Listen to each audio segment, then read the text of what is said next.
That's so sweet. Oh, my. All right.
Dr. Eric Kelly III and the host of phenomenal speakers from all around the globe for this 7-day virtual event that you don't want to miss.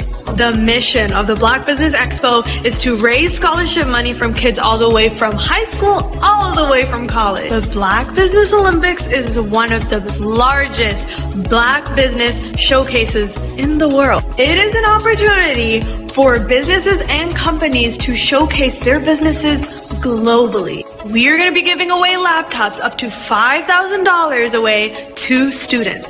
Again, I'm Olivia Appleberry, the founder of 2 Cents Finance and one of the speakers for the expo. I am so excited to see you there. For more info, go to www.blackbusinessexpousa.com or call 919-308-9090 and hope to see you there. I am Black Business. From the moment I wake until the time I sleep. Yes, I am Black Business. I am Black Business. Tell me, are you Black Business? I am Black Business. Do you support Black businesses? Listen, I support Black business because I am Black Business. Black Business Expo, one of the largest business showcases in the history of Black business in the world. The world! Sign up today at www.blackbusinessexpousa.com or call 919-308-9090. I am Black Business. I am Black Business. From the moment I wake until the time I sleep, I am Black Business. I am Black Business. Are you Black Business? I am Black Business. Do you support Black businesses? I support Black business because I am Black Business. Black Business Expo, one of the largest business showcases in the history of Black America in North Carolina. Join Dr. Eric Kelly III and the host of phenomenal speakers from all around the globe for this 7-day virtual event that you don't want to miss. The mission of the Black Business Expo is to raise scholarship money from kids all the way from high school all the way from college. The Black Business Olympics is one of the largest Black business showcases in the world. It is an opportunity for businesses and companies to showcase their businesses globally. We are going to be giving away laptops up to $5,000 away to students. Again, I'm Olivia Appleberry, the founder of 2 Cents Finance and one of the speakers for the expo. I am so excited to see you there. For more info, go to www.blackbusinessexpousa.com or call 919-308-9090 and hope to see you there.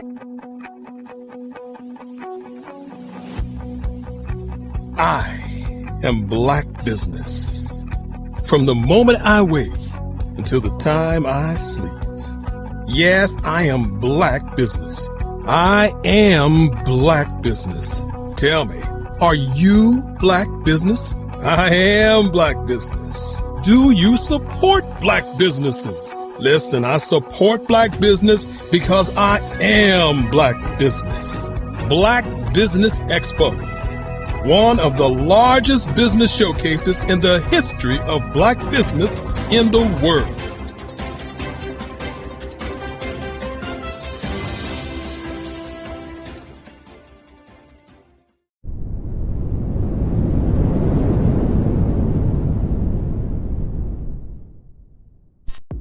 The Black Business Network and Black Business Olympics are essential platforms for Black business owners globally. They provide the tools and support you need to succeed in today's competitive marketplace. Join us today as we collaborate together with businesses from around the world to support our children, students, and young future entrepreneurs, Black businesses and corporations. We raise funds for students going to college and young entrepreneurs who are aspiring to be business owners, and we invite you to be a contributor today. Visit the website www.blackbusinessexpousa.com to connect with and learn more about how the Black Business Network and Black Business Olympics can help you not only share your amazing business story to businesses, but also serve future generations. Hello, my name is David Jones, CEO and co-founder of the Hello LLC, where we help businesses build a culture, brand and experience, and leverage technology to pivot into Web3. Join the Black Business Network streaming live into Roku, Metaverse, STEM City, Black Multiverse Enterprises, Hulu, YouTube, iHeartRadio, Apple, Facebook, LinkedIn, Spotify, Twitch, and Google Podcasts. Tune in, turn on, and let's thrive. Hello, I am Dr. Eric Kelly III, the visionary strategist and founder of the Black Business Olympics. I invite you to showcase your Black-owned businesses on the Black Business Network global stage. The Black Business Olympics is a global Black Business Network platform that propels Black-owned businesses into the international spotlight. By showcasing your business on the Black Business Olympics platform, you can reach a worldwide audience of potential customers, partners, and investors. You can also establish yourself as a thought leader, an expert in your field, attract lucrative partnerships, and more speaking engagements. In addition, the Black Business Olympics platform provides a valuable opportunity to connect and collaborate with like-minded entrepreneurs and business professionals from around the world. This can lead to new business opportunities, ideas, and relationships. Finally, by sharing your story and expertise on the Black Business Olympics platform, you can inspire and empower others. This is a powerful way to make a positive impact on the world and leave a lasting legacy. If you are a Black-owned business owner, I encourage you to seize the opportunity to showcase your business on the Black Business Olympics platform. It is a once-in-a-lifetime opportunity to make an indelible mark on the world. Be one of the 1,000 visionary entrepreneurs who are changing students' lives, shaping industries, and leaving an unforgettable legacy for their families. Unleash your voice on our global stage and watch your business thrive.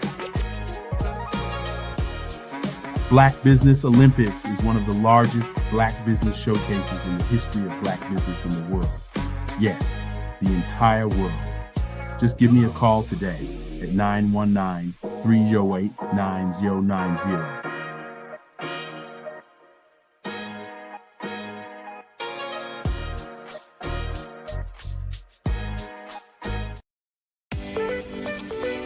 You are in the right place at the right time. The Black Business Network opens again for its Black Business Olympics, a 24/7 broadcast on business, strategies, global branding, social media marketing, finance, advertisement, and much, much more. Featuring the top, most powerful entrepreneurs and speakers and thought leaders from all around the world as they gather together for this phenomenal event. Join the Black Business Network streaming live into the metaverse, STEM City, USA, Black Multiverse, Pod TV, Roku, Hulu, iHeartRadio, Apple TV, YouTube, TikTok, Instagram, Google Podcasts, Facebook, LinkedIn, IBM TV, Spotify, and Twitch. Tune in today and be a part of this amazing movement. The Black Business Olympics welcomes you.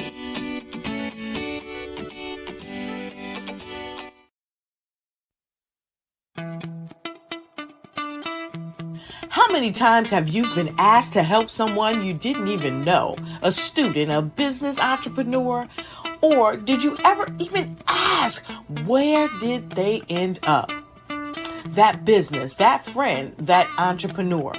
Well, just maybe they ended up in a gang, bankrupt, homeless, or worse, dead. Maybe they turned to crime, drugs, and alcohol. Did you ever wonder? Did you destroy their dream, or was your life always so easy? At the Black Business Olympics, we started a movement to help students complete.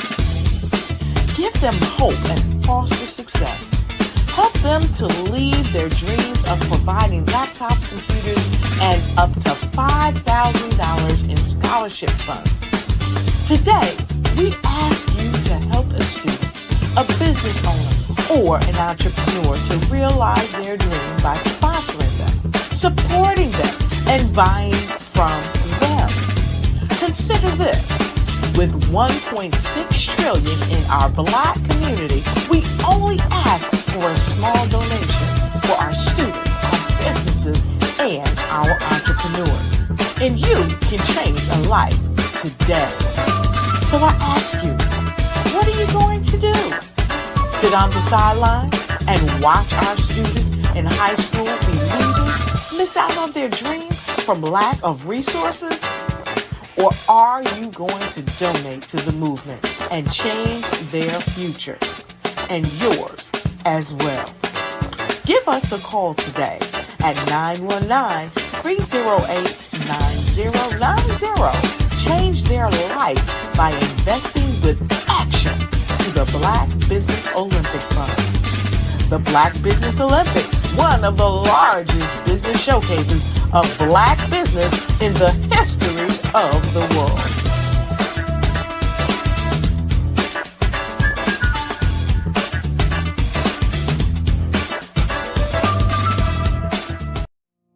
Did you know that approximately 333.34 million businesses exist today, according to a report from 2021? And you may be one of those businesses, or maybe you're not in the business market yet, but you're aspiring to be a business owner.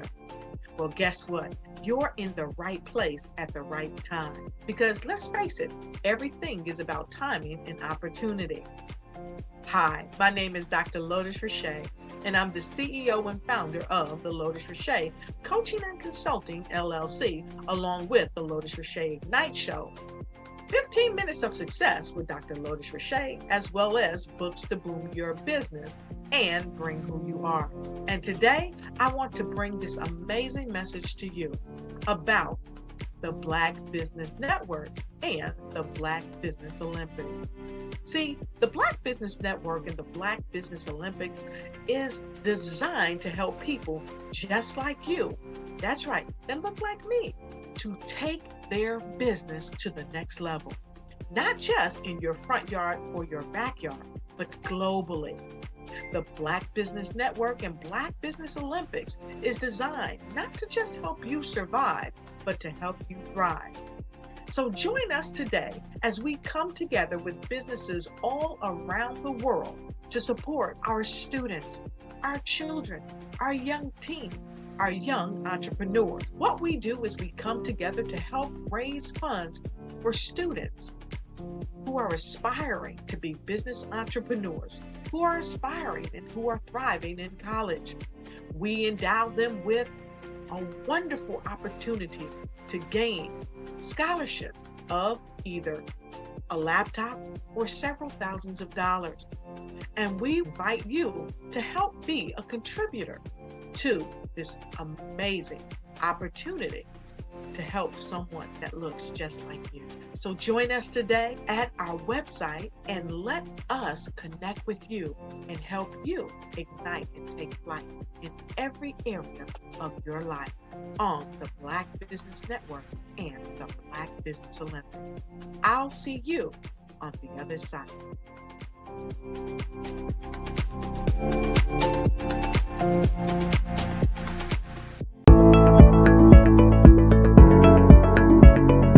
Prepare for what's coming and dominate in economic winter. Stand strong and thrive by showcasing your great products and services globally through the Black Business Network and Black Business Olympics. The Black Business Network has showcased over 2,000 companies with over $7 billion in sales each year. Over 10 million attendees have viewed the rebroadcast each month. Through the Black Business Olympics, unique styles of business training and mentoring are turning students into business owners and entrepreneurial warriors who will dominate in any economy. Gain the ultimate advantage of the Black Business Olympics, 7 days of unbelievable topics and speakers speaking around the globe. Donate your time and experience to provide expertise and scholarships to students worldwide and change the world. Now, more than ever, new insights, tools, strategies, and capabilities are needed. This is your chance for a major presentation to the world. Fill out the form and join the more than 2,000 speakers who have presented to over 200 countries. Join the Black Business Network streaming live into the Metaverse, STEM City, Black Multiverse Enterprises, Hulu, Amazon, YouTube, iHeartRadio, Apple, Facebook, LinkedIn, Pod TV, IBM TV, Spotify, and Google Podcasts. Sign up today. Spaces are limited, and we will see you there.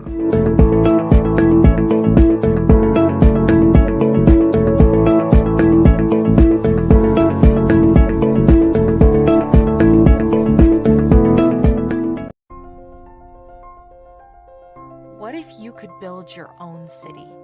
A place where every child can find nurturing people to help them achieve their full potential. A place where every adult can access job training support. Where health education is abundant. Where social justice ruled the land. A place without limitations. Welcome. You have arrived at STEM City USA. It is what every city should be. A safe and trusted community where you find people and resources to help you become everything you are and beyond. STEM City is unlike anything you have ever experienced. It is a digital twin of the world around you, only better. STEM City is about energy and soul renewal. It is more than a digital world. You can almost feel the power of live cultural events, music, and theater. STEM City promises a better future for children with caring mentors and hands-on activities with dedicated tutors to support our youth. STEM City is your passport to a healthy lifestyle with weekly events addressing our community's many issues. STEM City is your financial well-being with helpful information on wealth management, career advancement, job training, and so much more. STEM City is the community you deserve. It is the city where your dreams can come true. STEM City USA, a place in the sky that is accessible to all who reach for the stars.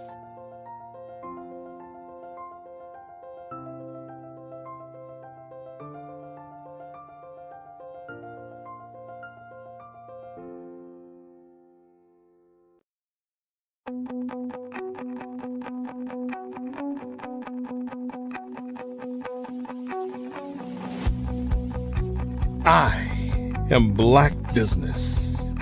From the moment I wake until the time I sleep.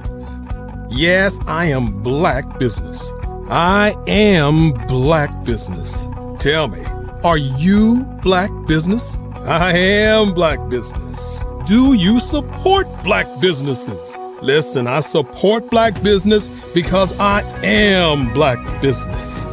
Black Business Expo, one of the largest business showcases in the history of Black business in the world. The world! Sign up today at www.blackbusinessexpousa.com or call 919-308-9090. I am Black Business.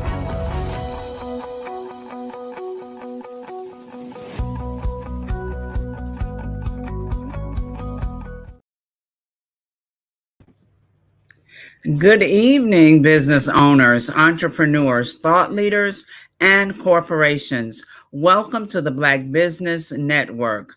My name is Frizelma Lynn, and I am your business moderator for this evening on the Black Business Network. The Black Business Network is a 24-hour business network showcasing Black businesses, business owners, entrepreneurs, and thought leaders worldwide.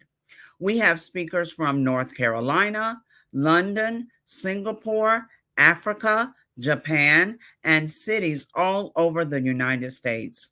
The Black Business Network is a global community sharing its business knowledge to empower, to inspire, and to educate businesses about business.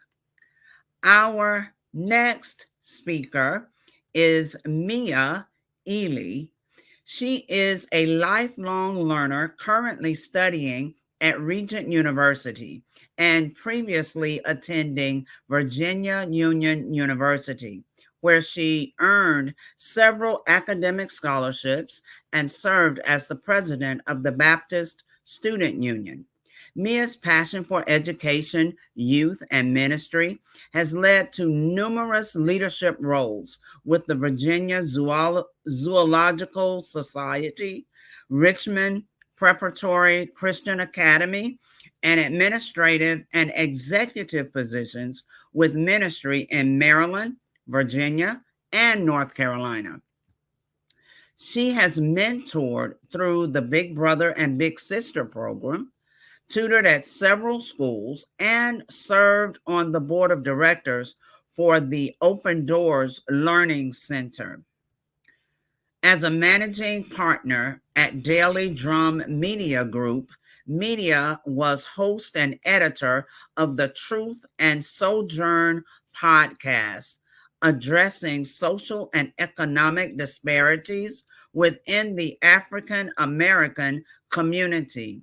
She now leads the Masters Touch Design Studios, helping organizations with branding and marketing.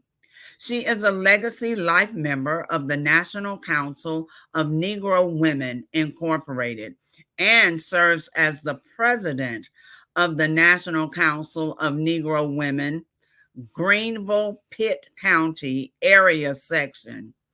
Under her leadership, they have secured and raised money, much money, to support the mission to lead, educate, and advocate for women of African American descent. Mia, we welcome you to the stage. Welcome, welcome. Thank you so much. Good afternoon, everyone. Thank you so much, Ms. Lynn. I appreciate the warm welcome. We, so now listen, I don't want to take up your time. We welcome you, and I'm going to move out of the way because we are looking forward to all that you're going to share. So remember, genius is common, and I'll see you on the other side. Awesome. Thank you. Good afternoon, everyone. My name, as Ms. Lynn shared, is Mia Ely, and I am the founder and owner of the Master's Touch Graphic Arts and Design Studios. And we are a thriving marketing firm dedicated to empowering businesses through innovative and strategic marketing solutions. As a female and African-American business owner, I have experienced firsthand the unique challenges that come with navigating the business landscape. And I am passionate about using my expertise to help other Black business owners and entrepreneurs succeed.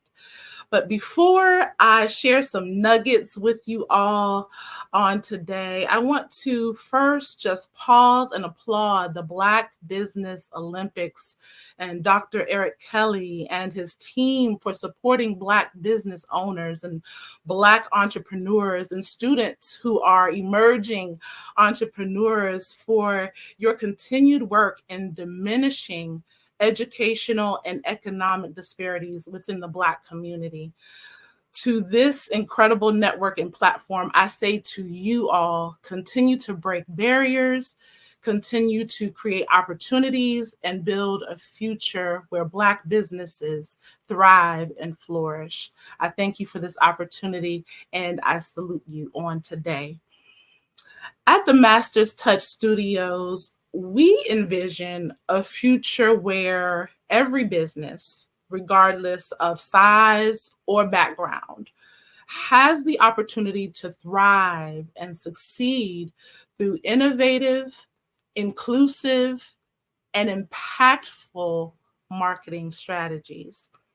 At the Master's Touch Studios, we aspire to be a leading force in the marketing industry, renowned for our creativity, cultural competence, and commitment to empowering underrepresented businesses. Again, it is truly an honor to present before you today on this first day of this incredible conference focused on Black business empowerment and education.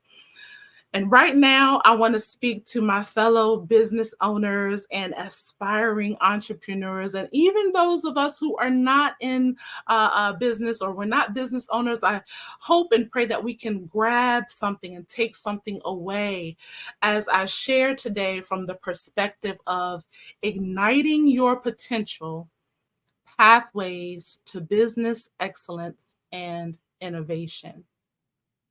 The nuggets that I share with you today are more than just words, but it is a call to action.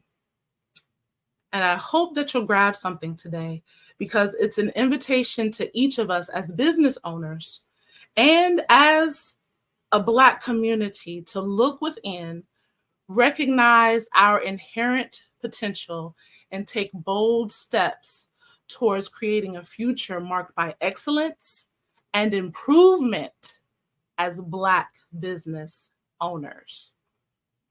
My business journey has been met with specific obstacles within the marketing industry as a Black business owner and entrepreneur, and as a woman. As a culture, we know that we're no strangers to challenges. We know what it means to start from the ground up and to face obstacles that others may not even see, and to persist when the odds are stacked against us. But today, I want to remind you of something powerful, and that's within each challenge lies an opportunity, and within each of us lies a fire waiting to be ignited. From a small business perspective, in today's fast-paced and ever-changing market, small businesses often struggle with gaining visibility, connecting with target audiences, and competing against larger, more established companies. This challenge is particularly acute for minority-owned businesses, which as a Black business owner, we may face additional barriers such as limited access to capital, networking opportunities, and resources. And that is why we're grateful for opportunities like the Black Business Expo and Black Business Olympics, because these obstacles can make it difficult for our businesses to thrive and reach their full potential. Through the Masters Touch Studios, we address these particular problems by providing tailored marketing solutions that help organizations build their brand, increase their online presence, and engage with their customers more effectively. And our services include digital marketing, social media management, content creation, branding, and market research, all designed to meet the specific needs of our clients. As an African-American business owner, I am particularly committed to supporting minority-owned businesses because I understand the additional hurdles we face and the importance of community and collaboration. And that is why the Masters Touch Studios strives to create a supportive and inclusive environment where minority-owned businesses can thrive. We provide mentorship, training, resources, and networking opportunities as well to help our clients overcome barriers and achieve their business goals. One thing that I like to highlight is that prior to the pandemic, when I took my side hustle as a graphic artist and made it my main hustle in 2019, I say that God put me in a position to be able to help other businesses thrive when the pandemic hit. For example, a client of mine who had a physical meeting space was no longer able to house conferences, workshops, seminars, training exercises in the physical space. My firm was in position to help them turn their physical space into a virtual space.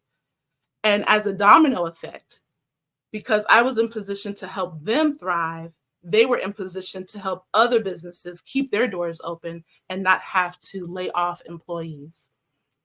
Some other unique challenges and issues that I and some of my clientele have encountered as Black business owners are access to capital and funding.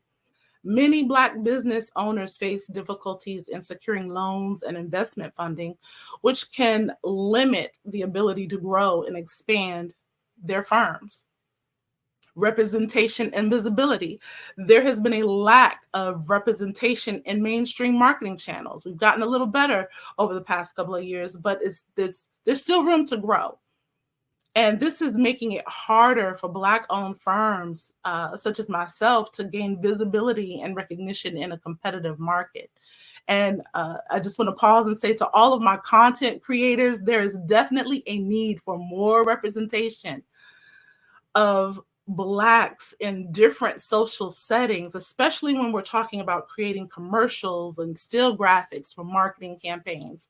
So if your target audience is the Black community, our content needs to reflect that. So there's definitely a market for that. If I can encourage my content creators out there to tap into that, if I don't beat you to it first. And then also networking and mentorship opportunities are challenging. One might find themselves with limited access to professional networks and mentorship, which can hinder the growth of their business. And we know that networking is crucial for gaining new clients, partnerships, and industry insights. So we are absolutely grateful to Dr. Kelly and the Black Business Olympics for opportunities like this week. Some other challenges are biasness and discrimination. As Black business owners, we encounter implicit and explicit biases that affect our ability to secure contracts and clients, leading to fewer business opportunities, and even matters of market perception and trust. And overcoming preconceived notions or stereotypes that potential clients may have about Black-owned businesses can be challenging.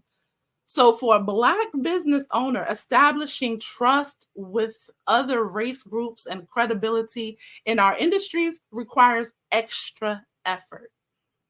As a people, we must learn to leverage our unique strengths and collaborate with other minority-owned businesses to help mitigate some of these challenges.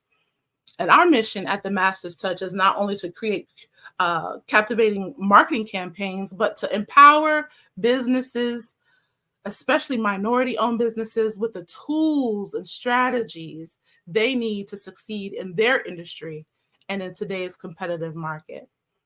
I have found that by addressing the specific challenges they face, we aim to create a more equitable business landscape where entrepreneurs and small business owners have the opportunity to flourish. And so I've shared a little bit with you today about some of our challenges as Black business owners. So the question is, what are our solutions? I'm so glad that you asked on today. And before I leave you, I just want to share 7 pathways that we as Black business owner and entrepreneurs can ignite our potential and navigate the path of business excellence and innovation. So pathway number 1, embrace your unique perspective. Our experiences, our unique experiences and perspectives as Black entrepreneurs are not just our reality, they are actually our superpowers. The ability to see opportunities where others see barriers, to create solutions. Y'all know we are creative. We are a creative people. Our solutions are rooted in our rich heritage and to serve our communities with products and services that truly resonate. These are our strengths. So I encourage you to embrace your story and remember that no carbon copies are allowed, and to be uniquely and authentically you, because your story, your perspective is the foundation upon which you build your brand, your business, and your legacy. Share what your Black excellence produces. That's your superpower. We are a creative culture, so allow your business to be synonymous with creative excellence, known for producing and making an impact. It's innate in you, so you just have to let it come out. Pathway number 2, invest in continuous learning. Education is a lifelong journey. The world of business is constantly evolving, and so must we. We must evolve with the times. Don't forget our history. We don't forget our history. Don't forget your foundation, but build upon your foundation and seek out new knowledge. Stay curious and be willing to adapt. Whether it's through formal education, mentorship, or self-study, investing in your growth is crucial. The more you learn, the more tools you have at your fingertips to ignite your potential and drive your business forward is key. And even as a result, you yourself might even become an educational resource hub, becoming a trusted education resource within your industry, offering workshops, webinars, and training programs that empower other businesses to understand and leverage business strategies effectively for themselves. Pathway number 3, foster innovation. Innovation is the heartbeat of business excellence. It's not just about creating something new, but it's about thinking differently and challenging the status quo and being willing to take risks. We know as entrepreneurs, it's a risk. Sometimes we're risking it all because we have nothing to lose, right? And so encourage a culture of innovation within your business, empower your team, if you have a team that you're working with, to bring fresh ideas to the table and be open to exploring new ways of doing things. And also remember that no idea is a bad idea. It just might not be the idea for the hour. Remember that innovation can come from anywhere and anyone, and oftentimes the most revolutionary ideas come from those who dare to dream big. As an innovative thought leader, you can pioneer ideas and lead in your industry with cutting-edge solutions that deliver measurable results. Being committed to continuous learning and adapting will keep you and your business at the forefront of innovation. Pathway 4, build strong networks. And that's one of the fruits that we're plucking from this week, right? Our journey as business owners and entrepreneurs is not meant to be traveled alone. Hear me when I say this. Our journey as Black business owners and entrepreneurs is not meant to be traveled alone. So build and nurture a strong network of peers, mentors, and allies. Surround yourself with people who uplift you, challenge you, and support your vision. Yes, surround yourself with more than just yes people, because those who dare to challenge you will help you grow. Attend conferences, join business associations, and participate in community events. These connections not only provide you with valuable insights and opportunities, but also remind you that you are part of a vibrant, supportive community. And another leg of that is, as a sustainable growth partner with your clientele, you can foster long-term partnerships with your clients, focusing on sustainable growth strategies that evolve with the business needs. And so when you're thinking client-centric approach, you can ensure mutual success and lasting relationships. My main mantra through the Master's Touch is that I don't succeed unless you succeed. I tell my clients that all the time. I need for them to succeed, because if they don't succeed, I don't succeed. Pathway number 5, lead with purpose. I may lose some of y'all with this next one, but business excellence is not just about profits. I know we're here to make money, but business excellence is not always just about the profits, but business excellence is also about making a difference.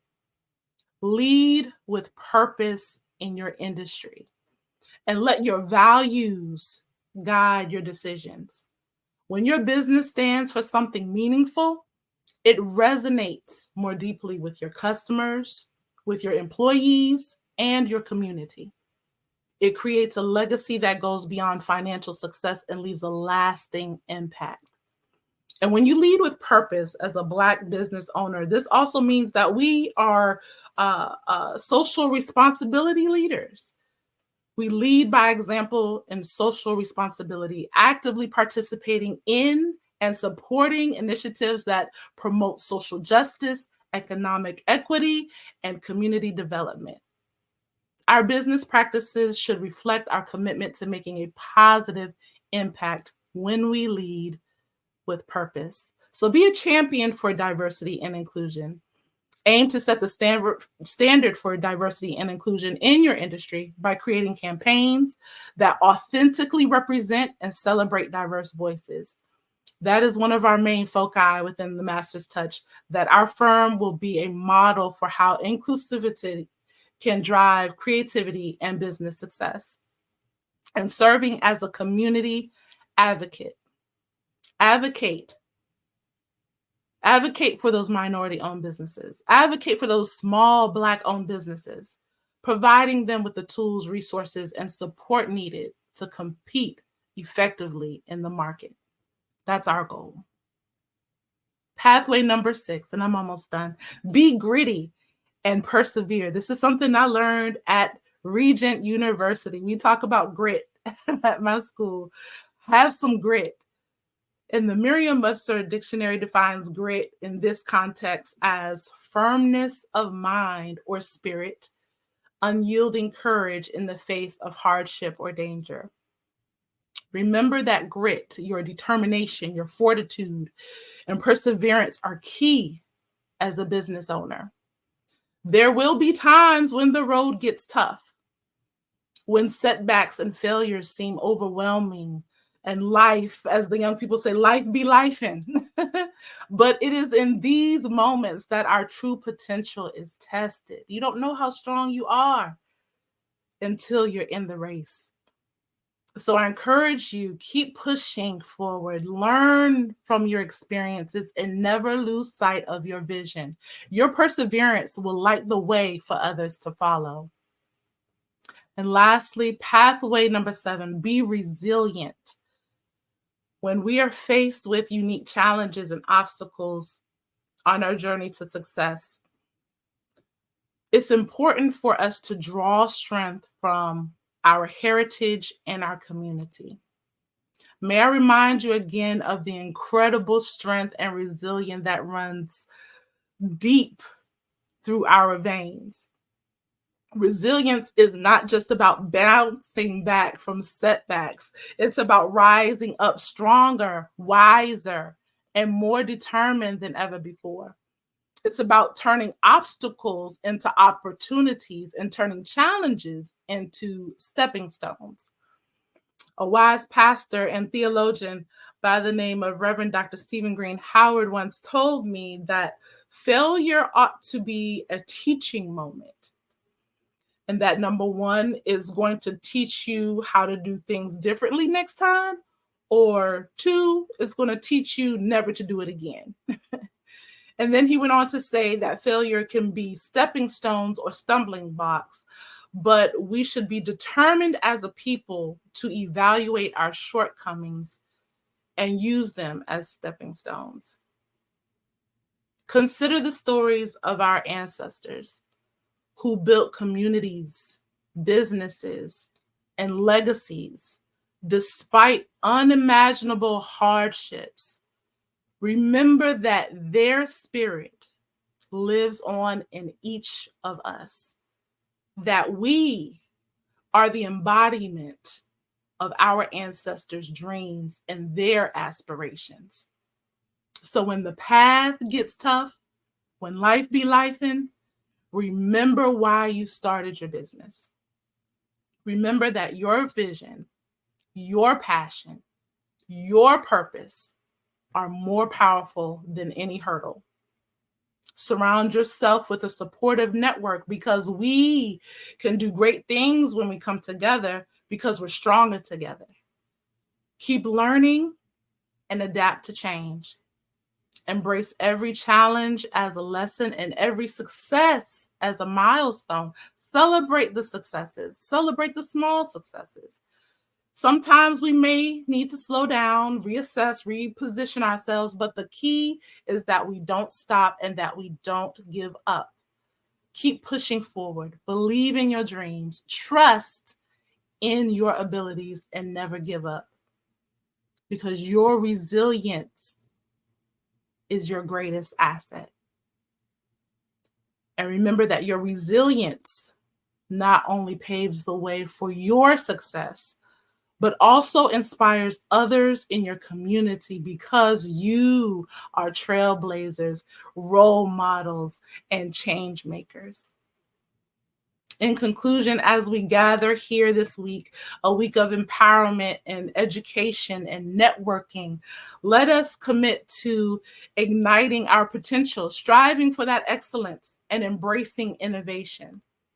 Let us continue to support one another, learn from one another, and grow together. The path to business excellence and innovation is not always easy, but it is incredibly rewarding. I thank you for listening today, and I pray God's speed as you ignite your potential and journey your paths, your pathways to business excellence and innovation. Excellent. Excellent. We enjoyed that so much. I told you earlier, Mia, I had my pen and paper Awesome. ready. Awesome. So I loved you started off sharing that within each of us, there's a fire. That's right. Mm-hmm. Yeah, it's a purpose. It's our purpose for being here. And That's once we find that fire, oh my goodness, we can move forward. So I wrote down fire, that's the word that got my attention. I love it. And then you started talking about the tools and strategies for minority business owners, the Mm-hmm. seven pathways. So when you said no carbon copies Yes. are allowed, expound on that just for a few moments.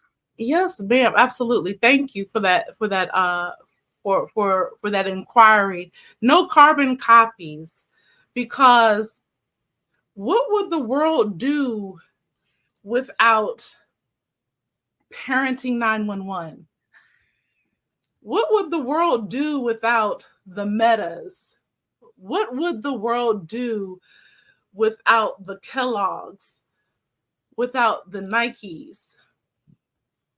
And so when I say no carbon copies, and a mentee of mine, her name is Manaya. I'll give her a shout out. Her and I have this saying that because we're both night owls, we have this saying that goes, "I can't sleep because I have dreams to catch." Mm. And so the paradox is most times when you're dreaming, you're asleep. But our dreams are so big, so powerful, we can't even sleep. That's how big our dreams are. Manaya and I can't even sleep because we're too busy catching our dreams. We're too busy writing our business plan. So what is in you, if you have that vision, if you have ideas, solutions on how to make the world better, how to make a service better, how to make a product better, how to make the way of life just better, write it down.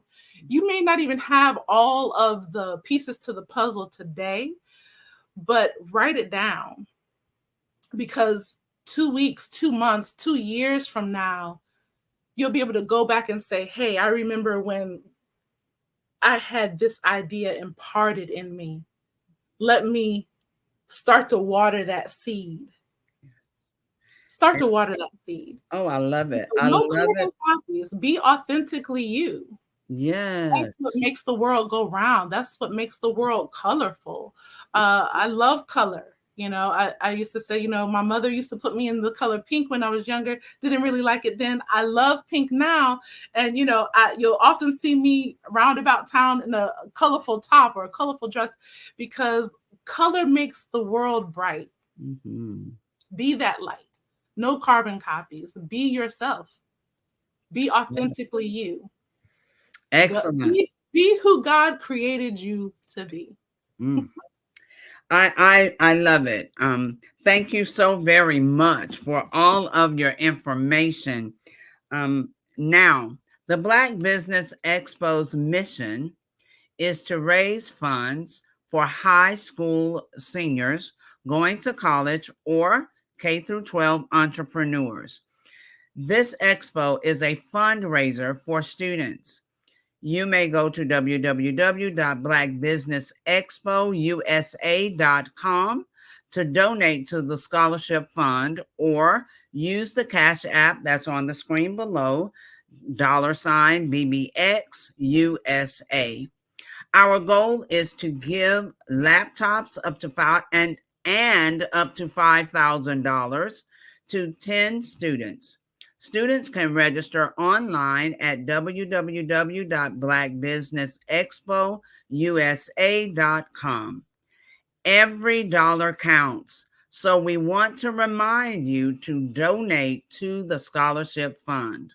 We want to thank our Black Business Expo USA sponsors for June 2024. NC100, Moody Capital Partners, Suede Soul, 5-Star BDM Media, Lotus Richey Coaching and Training, Carolina, Virginia Minority Supplier Development Council, Step Management, Hello LLC, BHS and Associates, Margie McLean Foundation Incorporated, Genius is Common, Earth Essentials, Mullane Shawnee Global, Executive Women's Success Institute, the Quality Coaching Company, Superwoman Business Services, Creative Force Studios, Lee Entertainment, Artistic App Design, Black Business Expo. And remember, genius is common. I'll see you on the other side.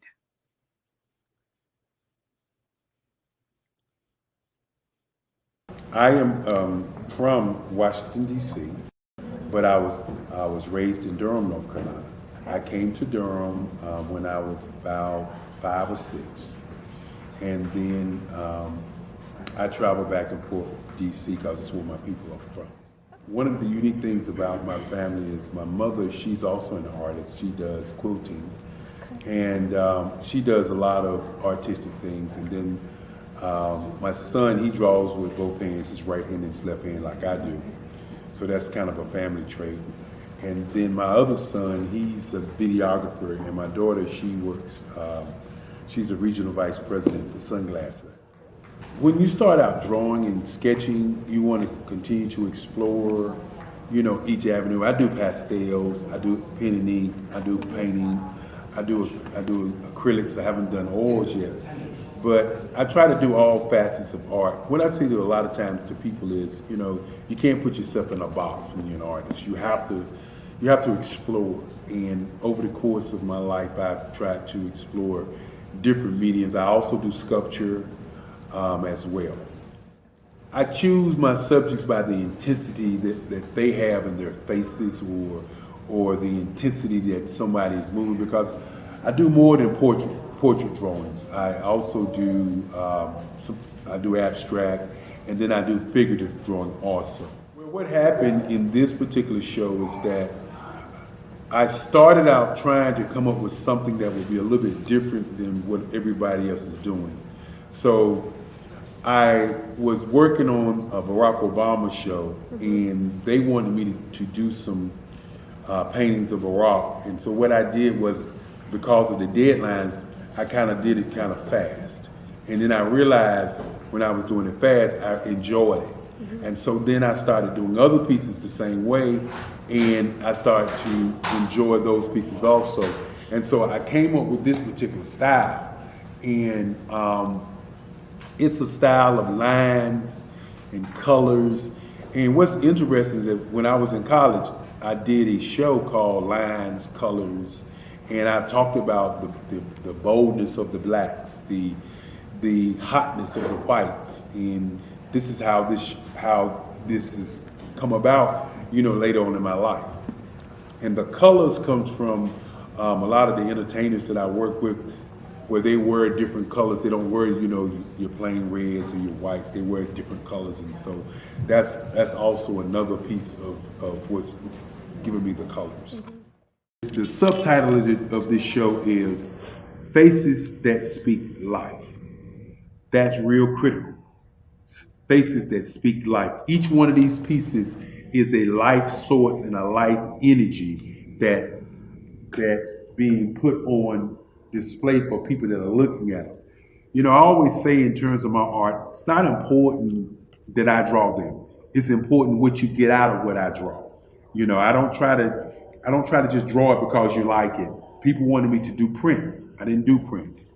You know, people asked me to do different people, but the people that I choose are people that make a difference in the lives of people in the world. So the human landscape idea was, again, as I said, the lines represent your emotions, it represents your ideas, and it represents your journey as a human being. And that's why you get the different pieces and the different looks.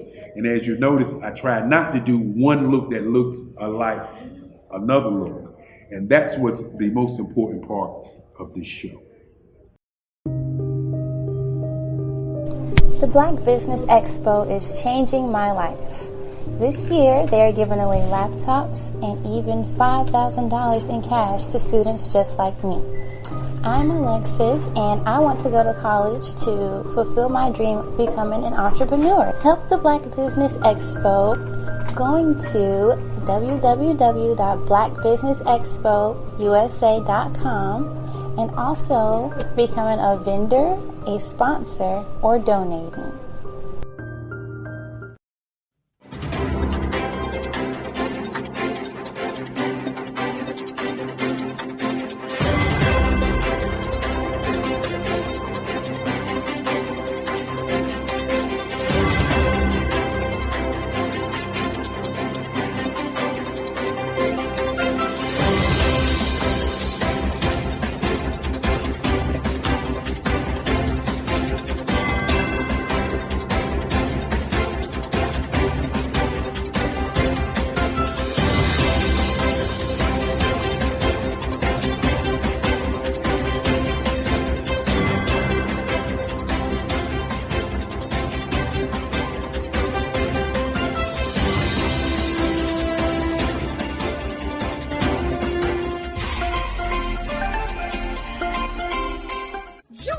Dr. Eric Kelly III and a host of phenomenal speakers from all around the globe for this 7-day virtual event that you don't want to miss.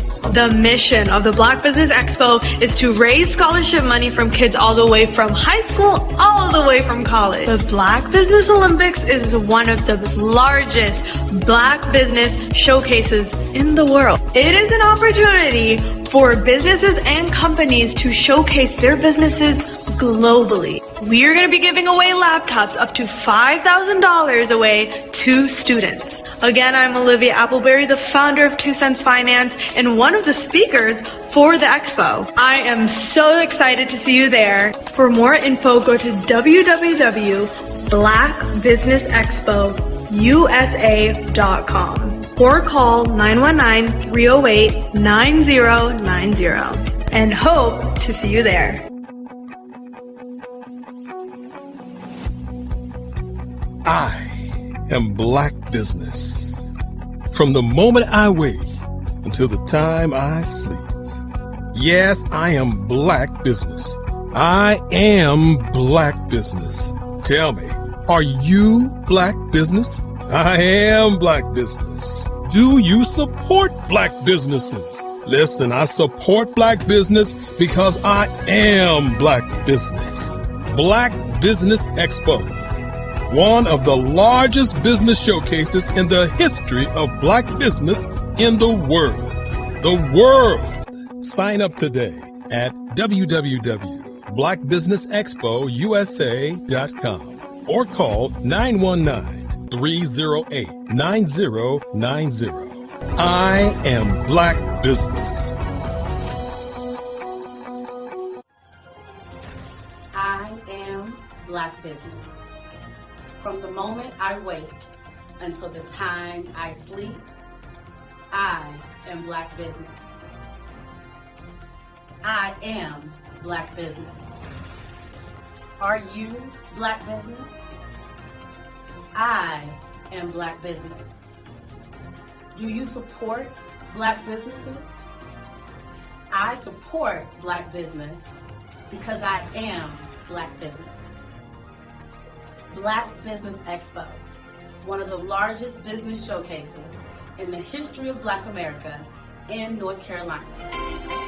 Join Dr. Eric Kelly III and a host of phenomenal speakers from all around the globe for this 7-day virtual event that you don't want to miss.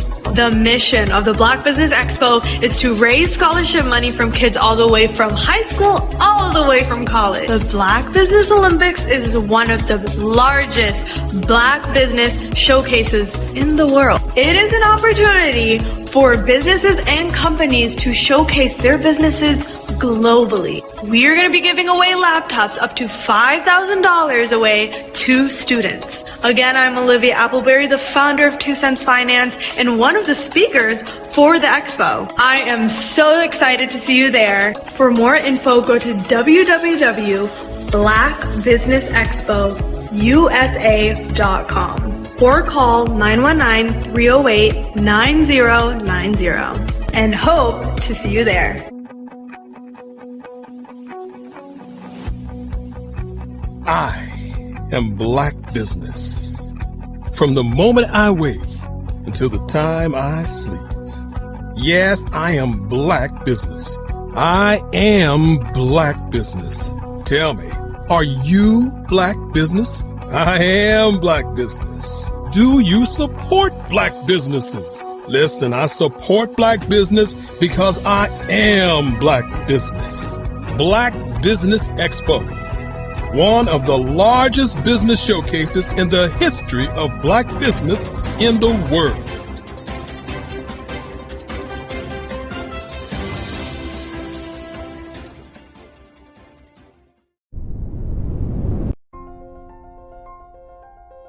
What if you could build your own city?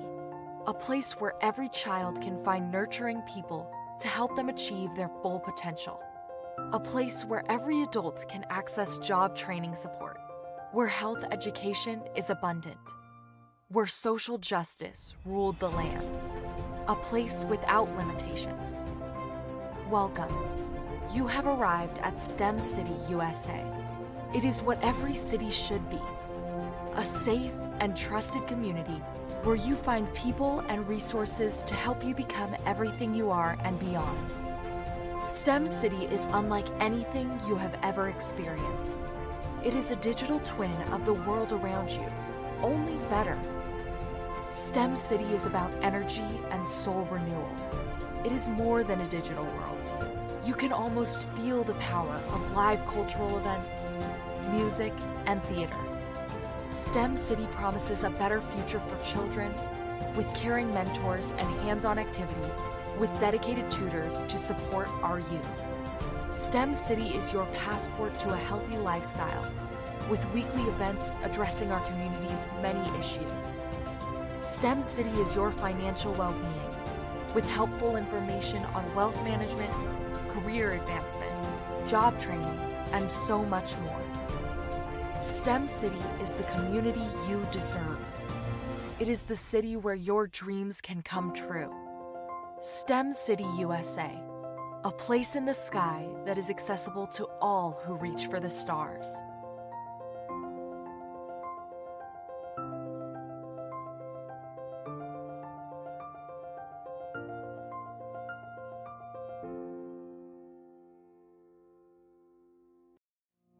Did you know that approximately 333.34 million businesses exist today, according to a report from 2021? And you may be one of those businesses, or maybe you're not in the business market yet, but you're aspiring to be a business owner. Well, guess what? You're in the right place at the right time. Because let's face it, everything is about timing and opportunity. Hi, my name is Dr. Lotus Richey, and I'm the CEO and founder of the Lotus Richey Coaching and Consulting LLC, along with the Lotus Richey Ignite Show. 15 minutes of success with Dr. Lotus Richey, as well as books to boom your business and bring who you are. And today, I want to bring this amazing message to you about the Black Business Network and the Black Business Olympics. See, the Black Business Network and the Black Business Olympics is designed to help people just like you, that's right, that look like me, to take their business to the next level. Not just in your front yard or your backyard, but globally. The Black Business Network and Black Business Olympics is designed not to just help you survive, but to help you thrive.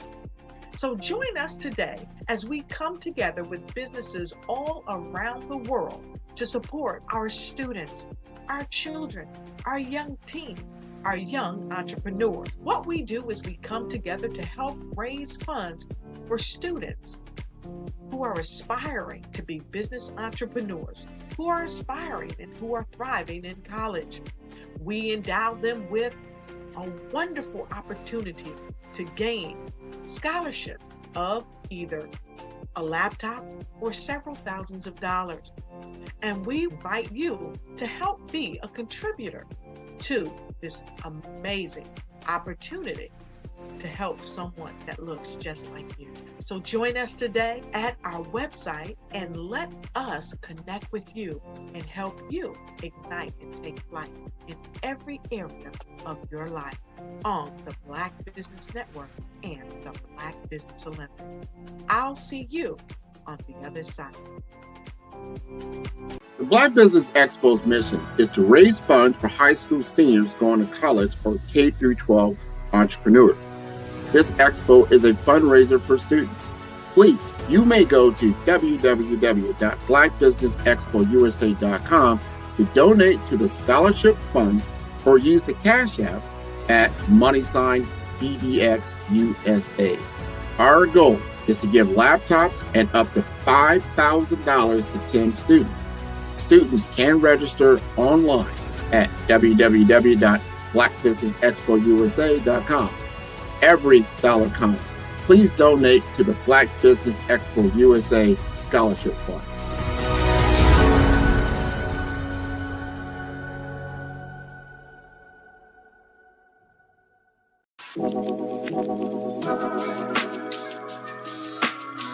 The African company and the African CEO is making a conscious decision to bring on someone external to the continent versus bringing on someone who is from Ghana or Kenya or South Africa. And so the skill sets of the people that we take through our executive leadership training program and ultimately on the placement, obviously have to be extremely high caliber. So what we look for are corporate executives at the vice president to C-suite level, as well as Black entrepreneurs. When we look at the Black corporate executives, we're looking for some very specific skill sets, whether that be around supply chain, sales and marketing, engineering, product development. We want our folks to be able to add immediate value to the corporate board, right? And the other thing is, even if they don't necessarily have specific industry experience, they're bringing a diversity of thought.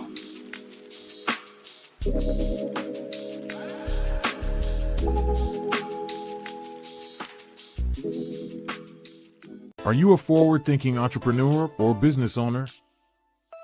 The world is changing faster than ever, and it's time to pivot and adapt to the future. Hello LLC is here to help you do just that. Hello stands for helping enterprises leverage leading-edge optimizations. Our innovative solutions can streamline operations, reduce overhead costs, and give you a competitive edge in a market projected to reach $5 trillion by 2030. By pivoting to the metaverse, businesses can tap into a rapidly growing market that is projected to be a significant part of daily life for 25% of Americans by 2026. As a full digital metaverse agency, the Hello LLC can help you create custom solutions to streamline operations, increase productivity, reduce costs, and drive brand recognition. Why should you pivot to the metaverse with the Hello LLC? By leveraging cutting-edge technology, you can provide immersive experiences for your customers, expand your global reach, and unlock new revenue streams. Contact us today to make the pivot.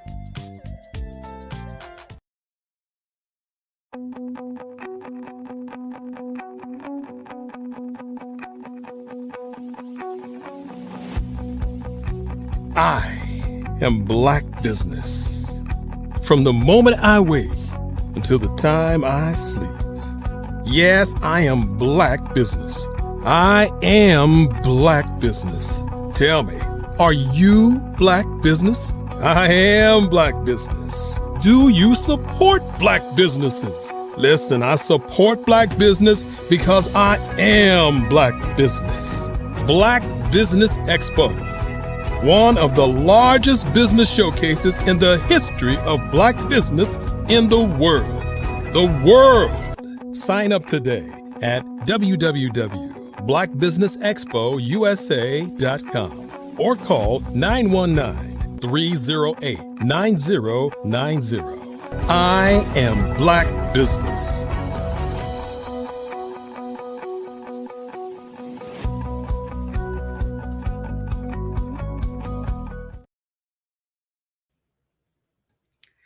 Good evening, business owners, entrepreneurs, thought leaders, and corporations.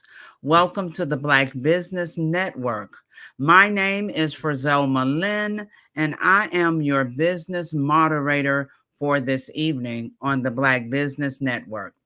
The Black Business Network is a 24-hour business network showcasing Black businesses, business owners, entrepreneurs, and thought leaders worldwide. We have speakers from North Carolina, London, Singapore, Africa, Japan, and cities all over the United States. The Black Business Network is a global community sharing its business knowledge to empower, inspire, and educate businesses about business. Our next guest is Dr. Joanna Abram. She is the founder and CEO of Abram Group LLC, which includes facilitating workshops and training regarding finding success through four-year colleges, trade schools, military, entrepreneurship, and full-time employment.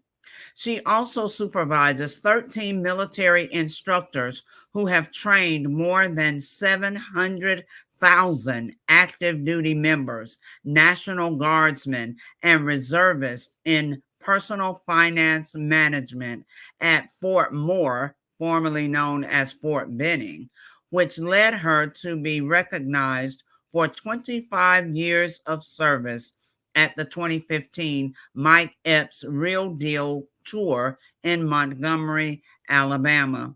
As a mental health clinician of 20 years, she also works with the Opelika City Schools in Opelika, Alabama, in which she serves children from ages 8 to 18. She is currently on the board of directors for the East Alabama Boys and Girls Club and serves with the National Association of Advancement for Colored People as the chair of the Economic Development Committee, Lee County Tuskegee University Alumni Association, and the Alabama State University Lee County Alumni Association. As it pertains to community service with organizations, she is a member of the Auburn Alumni chapter of Delta Sigma Theta Sorority Incorporated, where she served 4 years as the chapter president, and she has received countless recognitions and awards. So please let us bring to the stage my friend, Dr. Joanna Abram. Hello, Doc. Hello, everyone. Thank you so much. I am so pleased to be here. I am so happy to be here. Absolutely. So let's start things off by you just telling us a little bit about who you are, what Abram Group LLC is all about, so everybody will know really what you do, what problems you solve, what you're bringing to the stage. Absolutely. So yes, first of all, I truly would like to thank Dr. Eric Kelly for the opportunity, as well as yourself, Ms. Frizelma Lynn, and the team as well. I cannot tell you how pleased I am just to be here and have an opportunity to share the great news about Abram Group LLC. Well, first and foremost, we have an opportunity to train. We love to train. Now, what we all about is success. It's all about success. Now, a lot of times people are so passionate about success that they do not know exactly where to start or how to progress through it. So what I would like to do is start from the end at the beginning. So the takeaways will be no fear. No fear. And I say this because fear can come from well-intended people, can come from family members, can come from friends, teachers, principals, college professors, deans, because they're giving advice and they're giving opinions, but it may not be just for you. It may add to your hesitancy to step out on that passion that's on the inside of you. So let's start with that, having no fear to be able to say those 5 steps in reference to, those 5 pathways that you have already mentioned, Ms. Lynn, in reference to military. Is that your calling? Is that a foundation for you? Is it just a rung in the ladder for you? Because of the benefits, the many benefits that the military offer to individuals, that may be your first rung in the ladder, or it may not be. But if it is, then no fear, no fear. Number 2, in reference to military, you have to also look at, is college best for you? And if college is best for you, then which college is best for you? So when we work with college, well, high school age students, starting with that first, working with high school age students and giving them an opportunity to express themselves and where they're trying to go. Oftentimes, people choose universities based on sports, based on what's hot, what's not, based on what's great on social media, based on. However, it does not necessarily mean that university may not be the right one for you to where you're trying to go. So we dig deep with our clients. We dig deep, and and I have to say this because when we're digging deep, a lot of times, again, that fear does come up, or the lack of knowledge comes up, and we have to explain to them how to choose the right university. Now, for some individuals, that may not be the rung for you on your ladder. So let's look at trade schools or those professional areas where you'll get a certification, but it doesn't necessarily require you to actually go to a 4-year university. For example, fire school, fire college, police academy. Let's talk about in reference to barber school, or becoming a beautician. So in other words, there is a rung for that one as well, that rung on that ladder as well. Or if that's not best for you, you say, well, something, I've tried all of that, and you can still have hesitancy within yourself and you have to overcome. You have to overcome a self-doubt. You have to overcome self-doubt.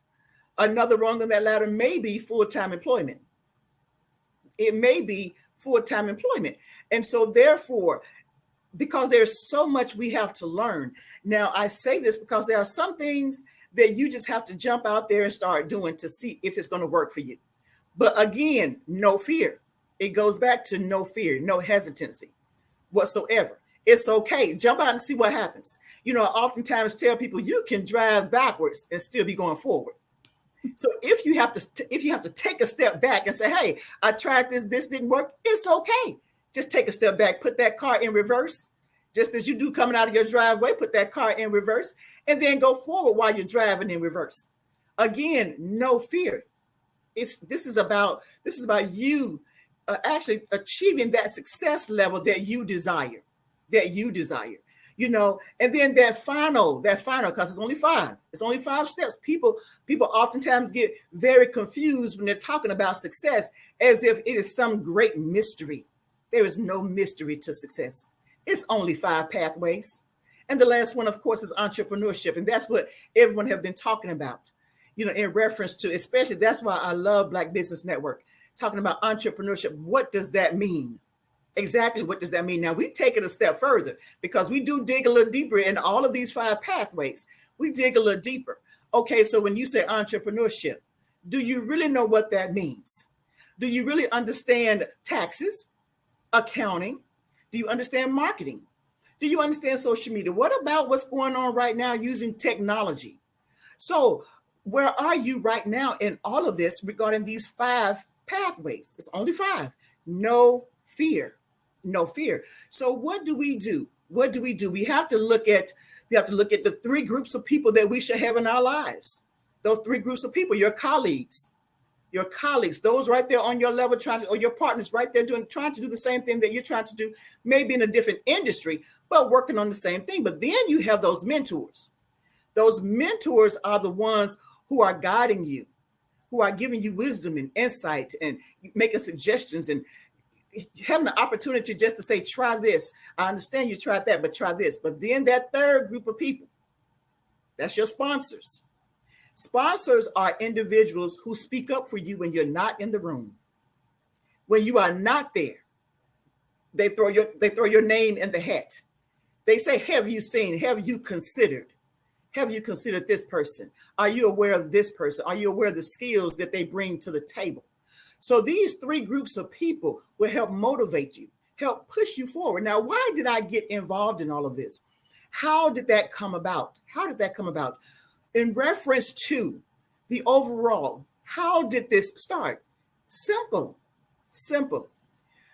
I was fed up, sick and tired of being sick and tired. As a clinician, people making things more complicated than what they really are. More complicated than what they really are. So I would hear people have this big mystery in reference to success. What does this mean? Okay, everybody have to go to college. No, everybody does not have to go to a 4-year college in order to be successful.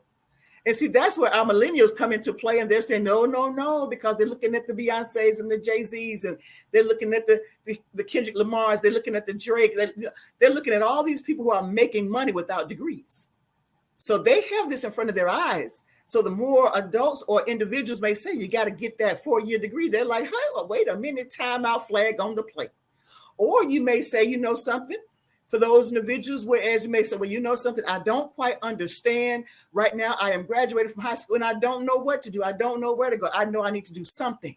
So when we're at Fort Moore, when I'm at Fort Moore and I'm asking these questions to these trainees coming into basic and AIT, I'm asking these questions, why did you enlist? Oftentimes, it's the same reasons. It's the same exact reason: to establish their professional career, to be able to take care of their family, to receive the benefits for educational purposes. So these are some of the same reasons to why they enlisting now, since it's not quite cool to go to the military. So those signing bonuses that they are receiving, what are you going to do with that? So we have to talk about these finances.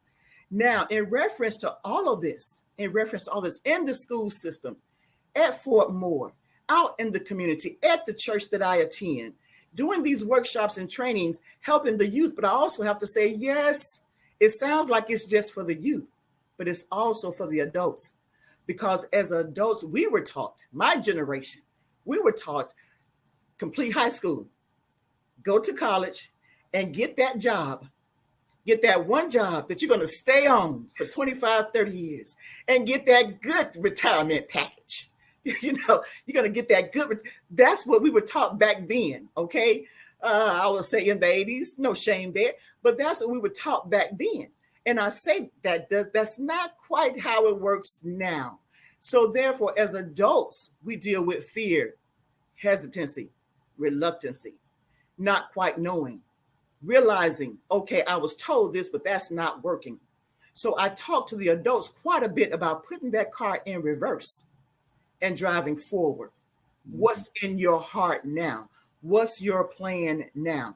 When we dig a little deeper and we personalize all of our trainings and workshops, that is one of the things that we do in reference to a takeaway as well. We personalize and we actually form it to the individual. Even if it's a group setting, we make sure that we drill down with each participant in this group setting to find out, to ensure that they will get what they need for their next steps to move forward when it comes to success. Now, I say that because it's so many individuals and so much knowledge out here about the mystery of success. How about if we just simplify it? My mantra is create a world that you can live in.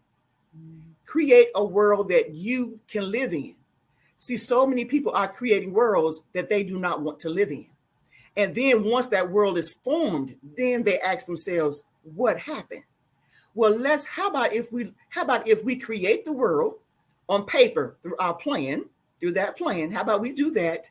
And then we start reshaping some things. Some things we can, as they say, eat the meat and spit out the bones. Some things we can keep, some things we need to purge. Some things we need to hold on to, and sometimes we just need to say, okay, that was good for that season, and now it's a different season. Our world is different. The pandemic changed a lot of things in reference to our world. It enlightened us a lot. Yes, some people went through some traumatic times during the pandemic, but for business owners and for those who are understanding and have that flow and have that ease and really at peace with easing, for those individuals who are free to do that, then the pandemic really did force us into an area where we're able to say, you know something, now it's time to shift. It's time to pivot, and it is okay to do so. But no fear, no fear.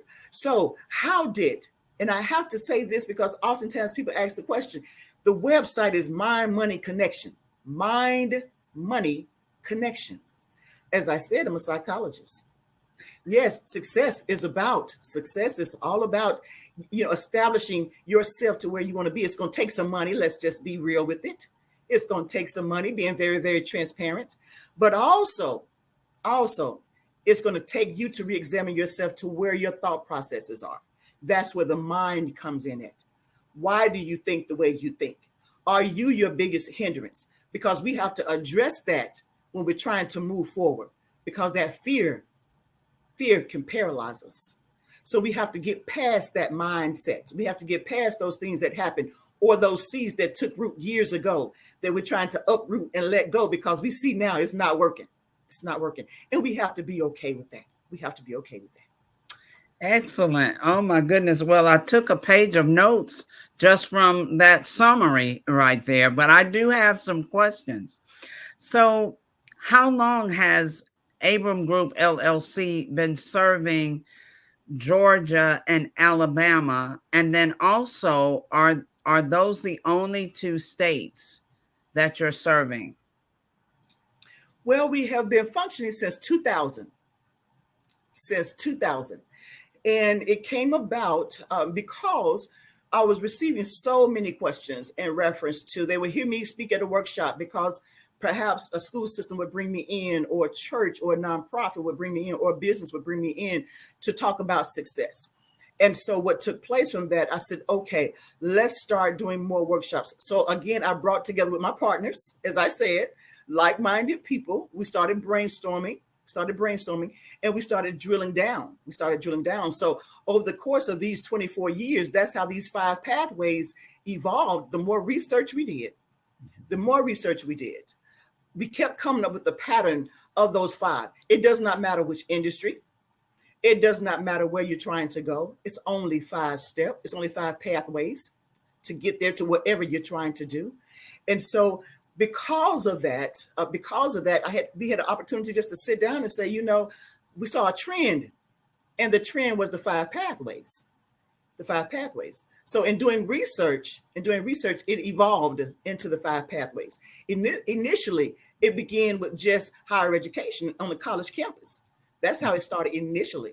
But then we began to just, again, be transparent, to be able to say, for example, I was the first in my family to go to college. And so therefore, after me, my mom went. After me, my sister went. After me, my brother went. And me being the youngest of the family. So therefore, all of this evolved over those course of 24 years. Now, in reference to, are these the only places that we actually cover? No, ma'am, we do travel. We go out of state. However, when we say Georgia and Alabama, those are the ones that we have actually committed to doing business with. These are the ones that we have contacted the Secretary of State and followed up what we need to do regarding a business perspective and following those guidelines regarding business perspective. So that's why we use Alabama and Georgia. But we do travel. We do receive invitations in other states as well. So yes, ma'am. Excellent. Okay. So I want you to go back to the 5 pathways, and let's just kind of go a little bit deeper with each one. You mentioned fear over and over. You've mentioned the fear because the fear causes the hesitancy, the self-doubt. It keeps us from moving forward. Even when when we have the idea, we may have the tools we need, but that fear will just cause us to be stagnant. So what can you tell people to get beyond the fear? Well, the biggest thing in reference to, I would say, face your fear. What are you truly afraid of? And oftentimes it's afraid of appearing to be a failure. And I say appearing to be a failure because in our own mind, we have this mindset of what it looks like not to be a failure. And so therefore, if we don't have these things, or if we haven't done these things, then therefore in our mind, we are a failure. So that's why I have to say appearance of a failure. So that's one of the things that in reference to what that is. Now, when we drill down individually, dealing with that appearance. For example, we'll take the 5 steps or the 5 pathways. That full-time employment. What is that salary? People often ask the question, where do you work? And then sometimes, depending on where you work and depending on the person and the mindset, they may be a little reluctant to say where they work. Okay. Now, in saying this, because they feel as though where they are right now locks them in. And so they're hesitant. And you can tell the hesitancy in reference to how they answer that question. Or if they say, if they say this corporation, I'm at this corporation and it's a known corporation, it's pride there. They're proud. They're excited. There's no fear. They want to share that with the world. But then if you're working at, and you are not the owner and not the manager, but you may be an assistant manager at McDonald's, in fast food, at Burger King. You may be an assistant manager. And depending on who asks you and the type of environment that you're in, you may be reluctant to say, because they may be, thriving at successful companies, known companies. And so therefore, that's where that hesitancy come in at. So I would say, do it afraid. Speak it afraid and be proud and own it, because there are some people who are unemployed. I am the assistant manager. Then you go into, then you sell your own self, because then you get excited yourself. I supervise 10 people. I supervise 10 people. So you're getting excited yourself. You have to, you must encourage yourself. Mm-hmm. You must encourage yourself. So you have to get excited there. So how do you get beyond the appearance of fear or failure, especially with the full-time employment positions? What you do is that you encourage yourself. Learn how to say it with pride in reference to what you do. Don't take it back, knowing because somebody out here has less than you do. Now, in reference to the military, oh my goodness, there's so many people afraid of the military because I don't want to die. Not understanding that everyone who served do not get deployed. This is not wartime. You can travel, you can learn, you can get the benefits, but the fear is still there. Oh, no. I can't enlist. I can't serve. No. I know about the benefits, but I don't want to die. So many people equate military and death. It's not absolute. There are a lot of people who have served, who are walking around here now, living a great life. They didn't pass away. So it's the mindset of overcoming the fear. How about we look at exactly what's going on? Is this wartime? Is this peacetime? Just asking a couple of questions will overcome that fear. Okay, so what benefits does it offer? Because right now, individuals may be sitting at home, but they still may be in that age range where they can still enlist. Now, in reference to enlisting, a lot of people just show up. They just go to enlist. I'm just going to go and sign. Have no idea what they're signing, did not do any research, did not find out about the different MOSs or the jobs, or the positions that they have with certain military branches, did not do any homework at all.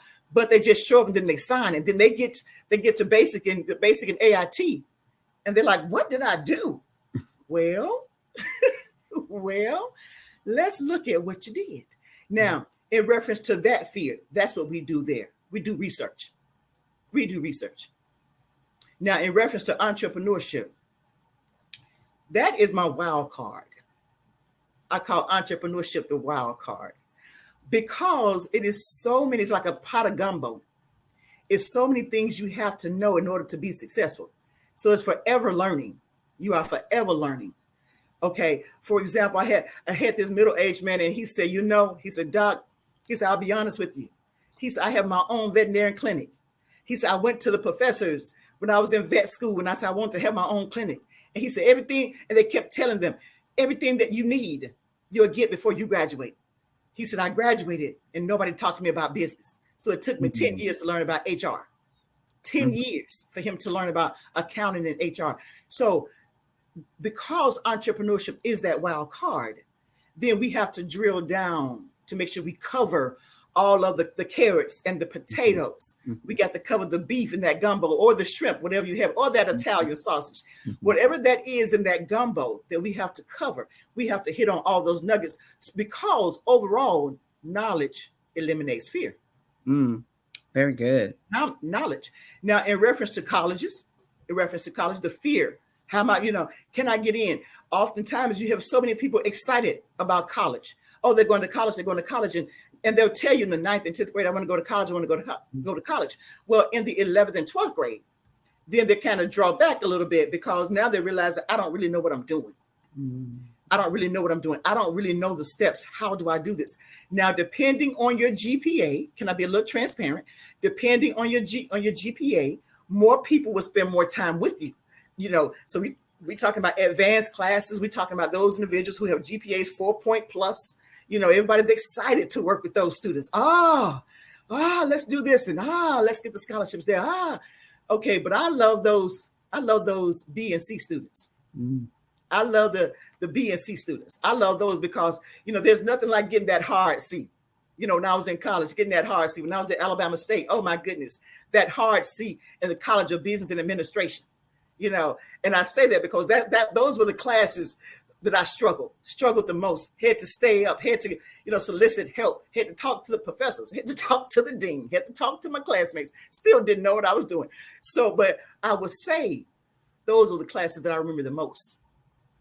So because of that, depending on where you are on a high school level trying to go to college, you can have a lot of fear, because most people gravitate towards those individual with high GPAs, or those athletes. The top athletes, I say the top-notch athletes, because there are a lot of athletes that people don't talk to at all, because they're in that middle range. But they may not be in the newspaper.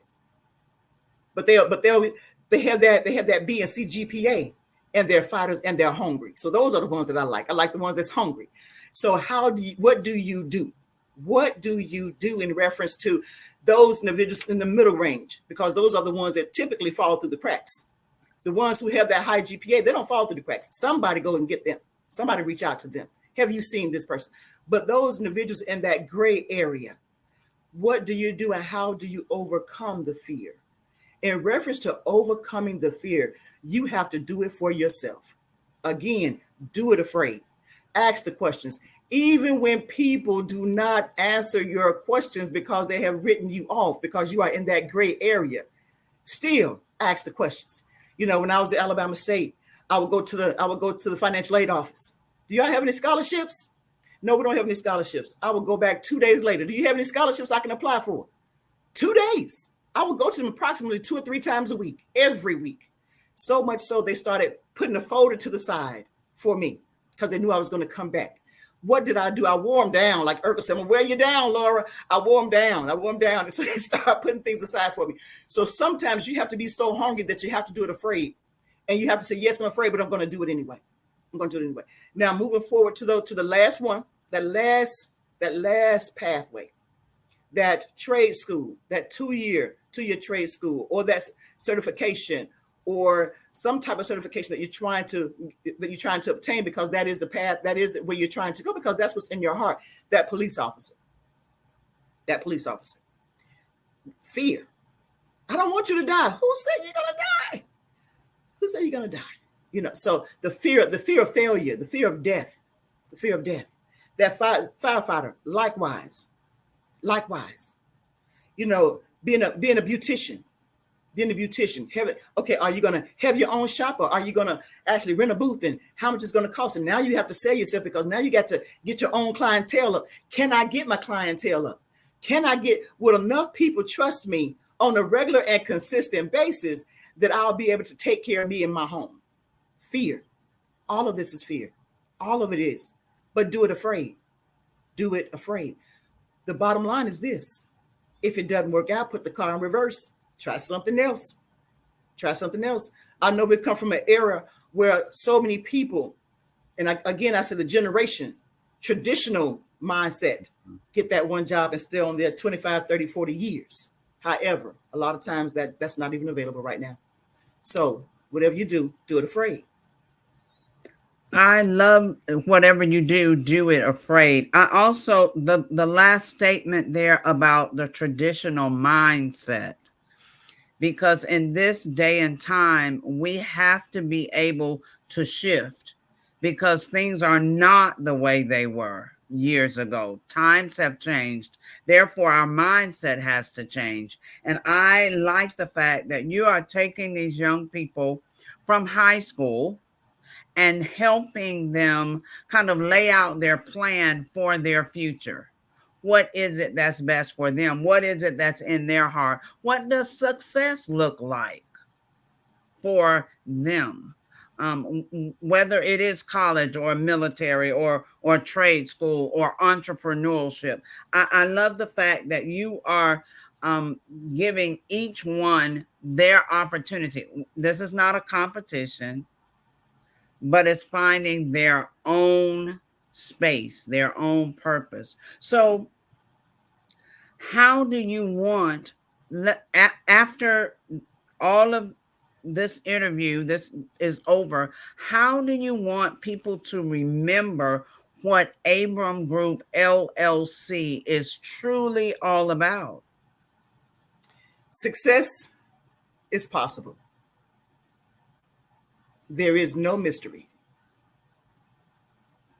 There is no mystery. There's only 5 pathways. Do it afraid. If one doesn't work out, try another. If one pathway dry up, try another. Keep moving forward. You will reach your desired destination. I love success is possible because for so many people, because they don't know what it looks like, they don't know that it's possible. So let's go back to take a step backward, the backing up going forward. Let's put it in reverse, Doc, and go forward. When you said it the first time, I kind of laughed, but let's talk a little bit about that because many people don't know how to take a step backward. For example, that beautician received the certification, did everything they were supposed to do, completed that education, that certification, and they found themselves, renting a booth. Great work, phenomenal work, great expertise, but lacks clientele, lack the clientele.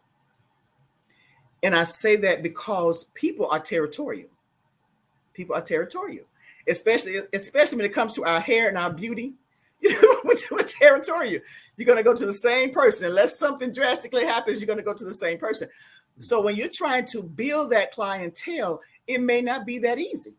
Even though it's there. So during that period of time while you're trying to build, you may have to get that part-time job.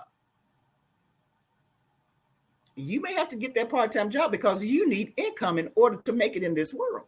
You may have to get that part-time job to say, okay, on certain days, on 3 days a week or 4 days a week, then I will work, I will work at the shop. I will work at the shop to do hair, schedule my appointments. But then 2 or 3 days a week, the other 2 or 3 days a week, then you may say, I'm just going to have to give me a part-time job. And I'll work those 8 hours. I'll work those 16 hours a week because I need something to offset that cost. So when we put that car in reverse, it doesn't necessarily mean you're giving up on that dream or your desire. It does not mean that at all. But right now you're in transition. Mm-hmm. And because you're in transition, you have to do what you have to do in order to make it work. Now, for example, also, I'll give you another example. You go to the military, you're diehard military, you're sold out, you're good, your family, your legacy when it comes to the military, this is something that your family does on a consistent basis. So you go. but you get hurt. So you get a medical discharge. So now you're thinking, this was my world, this was my dream, this was my goal. That was your world, your dream, your goal. Now you have to dig a little deeper. What's really in your heart?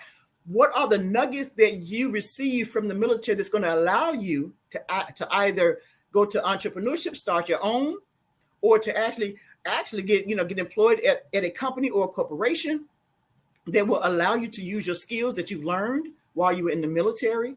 So some people may look at that as failure, because I did not actually retire from the military as I planned, as my uncle did, my grandfather, my father, my sister, my mother. So it didn't quite work out for me that way. So now I got to pivot.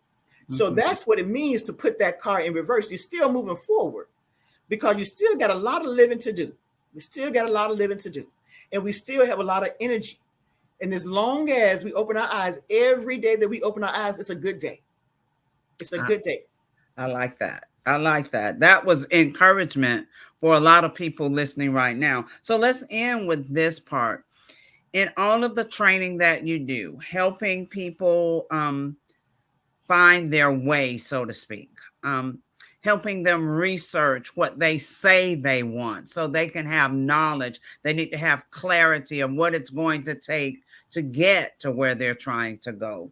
In all of that, if they are business owners, entrepreneurs, what about customer service? What about quality? What about excellence?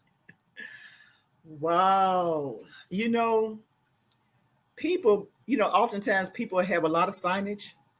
They have awesome websites, awesome, social media pages. They are phenomenal. It's phenomenal. However, when someone tried to approach them or talk to them, their attitude, their demeanor, it rubs them the wrong way. And that individual could just be going through something at that particular time.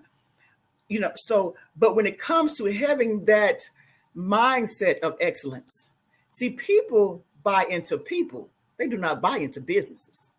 They don't buy into your vision. They may need something that you offer, but they come to you because it's something about you that they like.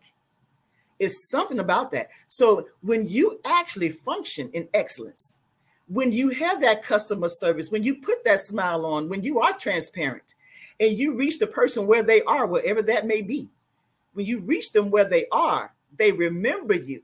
And so therefore your business grows. Your business grows because they like you, not because of that website is so nicely done. Oh, that not was because good. that Facebook page or that Instagram page or the comments that's on the Facebook page, because they can sit there and go through all of that. But the moment they have a bad experience, then they start talking about that again on social media. Media. So we have to be mindful as business owners. We have to be mindful, even when we're having a bad day. It's okay to be transparent and say, you know something, I know you want to talk right now. Can you give me just a few minutes? Let me regroup. And oftentimes, if you say it with a smile and you say it with a little chuckle, and then they'll say, yeah, I'll give you a little bit. I'll give you a few minutes. So it's all about your presence. It's all about your demeanor. It's all about your personality. Oftentimes people say, well, you laugh a whole lot. Yes, laughter is good like a medicine, but also laughter also allows people to approach you.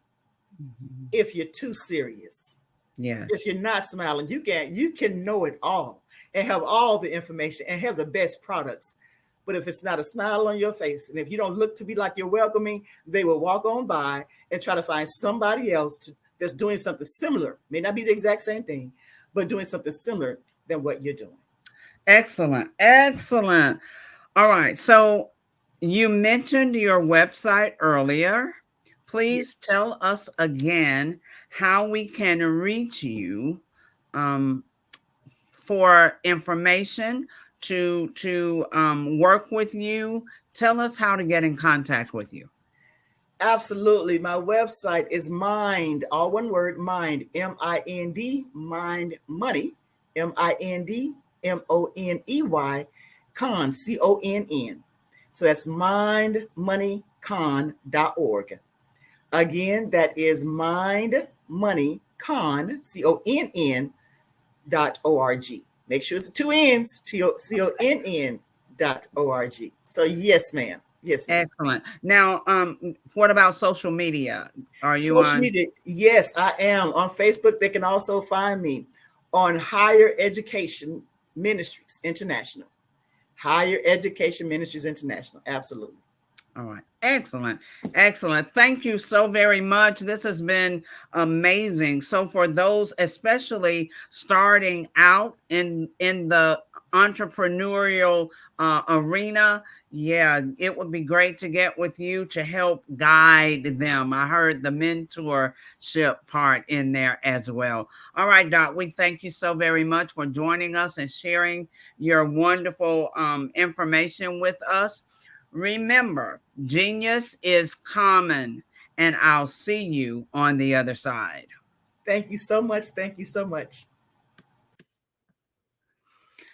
The Black Business Expo's mission is to raise funds for high school seniors going to college or K through 12 entrepreneurs.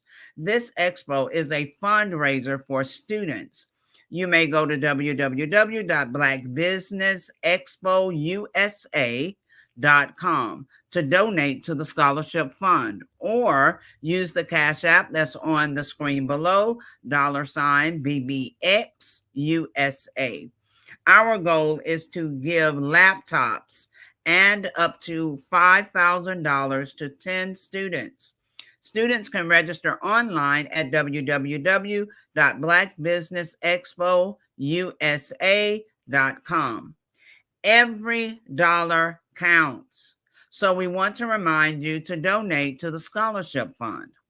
We also want to thank our Black Business Expo USA sponsors for June 2024.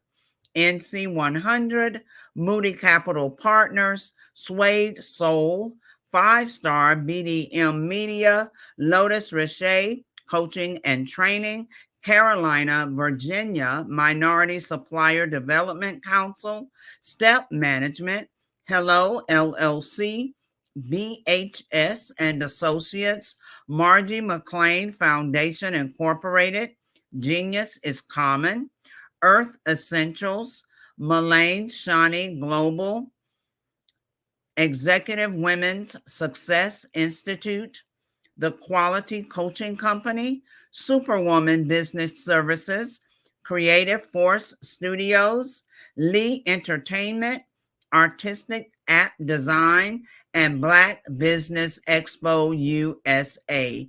Remember, genius is common, and I'll see you on the other side. The Black Business Expo's mission is to raise funds for high school seniors going to college or K through 12 entrepreneurs. This expo is a fundraiser for students. Please, you may go to www.blackbusinessexpousa.com to donate to the scholarship fund, or use the Cash App at $BBXUSA. Our goal is to give laptops and up to $5,000 to 10 students. Students can register online at www.blackbusinessexpousa.com. Every dollar counts. Please donate to the Black Business Expo USA Scholarship Fund. Hello, I am Dr. Eric Kelly III, the visionary strategist and founder of the Black Business Olympics. I invite you to showcase your Black-owned businesses on the Black Business Network global stage. The Black Business Olympics is a global Black Business Network platform that propels Black-owned businesses into the international spotlight. By showcasing your business on the Black Business Olympics platform, you can reach a worldwide audience of potential customers, partners, and investors. You can also establish yourself as a thought leader, an expert in your field, attract lucrative partnerships, and more speaking engagements. In addition, the Black Business Olympics platform provides a valuable opportunity to connect and collaborate with like-minded entrepreneurs and business professionals from around the world. This can lead to new business opportunities, ideas, and relationships. Finally, by sharing your story and expertise on the Black Business Olympics platform, you can inspire and empower others. This is a powerful way to make a positive impact on the world and leave a lasting legacy. If you are a Black-owned business owner, I encourage you to seize the opportunity to showcase your business on the Black Business Olympics platform. It is a once-in-a-lifetime opportunity to make an indelible mark on the world. Be one of the 1,000 visionary entrepreneurs who are changing students' lives, shaping industries, and leaving an unforgettable legacy for their families. Unleash your voice on our global stage and watch your business thrive. Black Business Olympics is one of the largest Black business showcases in the history of Black business in the world. Yes, the entire world. Just give me a call today at 919-308-9090.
Dr. Eric Kelly III and a host of phenomenal speakers from all around the globe for this 7-day virtual event that you don't want to miss. The mission of the Black Business Expo is to raise scholarship money from kids all the way from high school, all the way from college. The Black Business Olympics is one of the largest Black business showcases in the world. It is an opportunity for businesses and companies to showcase their businesses globally. We are going to be giving away laptops up to $5,000 away to students. Again, I'm Olivia Appleberry, the founder of 2 Cents Finance and one of the speakers for the expo. I am so excited to see you there. For more info, go to www.blackbusinessexpousa.com or call 919-308-9090 and hope to see you there. I am Black Business. From the moment I wake until the time I sleep. Yes, I am Black Business. I am Black Business. Tell me, are you Black Business? I am Black Business. Do you support Black businesses?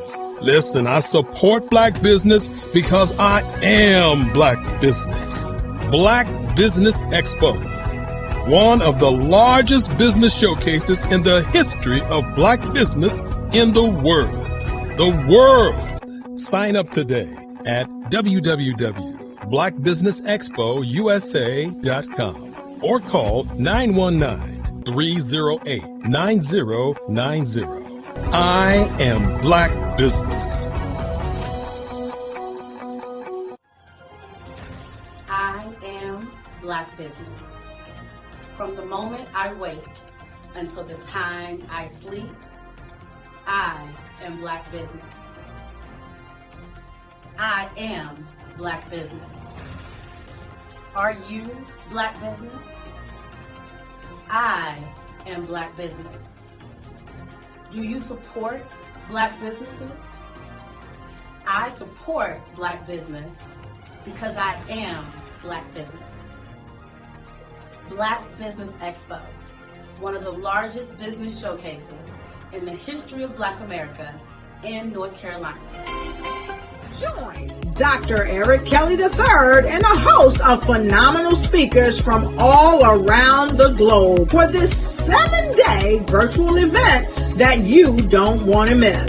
The mission of the Black Business Expo is to raise scholarship money from kids all the way from high school all the way from college. The Black Business Olympics is one of the largest Black business showcases in the world. It is an opportunity for businesses and companies to showcase their businesses globally. We are going to be giving away laptops up to $5,000 away to students.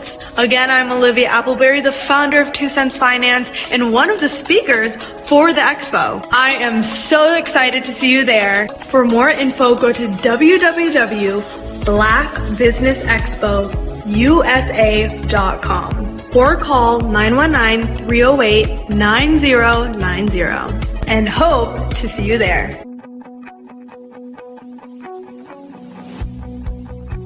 I am Black Business. From the moment I wake until the time I sleep. Yes, I am Black Business. I am Black Business. Tell me, are you Black Business? I am Black Business. Do you support Black businesses? Listen, I support Black business because I am Black Business.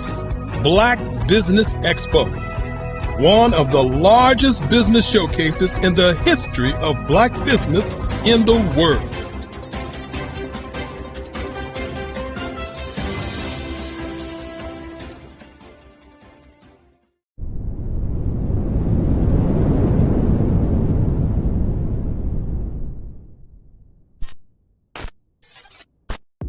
The Black Business Network and Black Business Olympics are essential platforms for Black business owners globally. They provide the tools and support you need to succeed in today's competitive marketplace. Join us today as we collaborate together with businesses from around the world to support our children, students, and young future entrepreneurs, Black businesses, and corporations.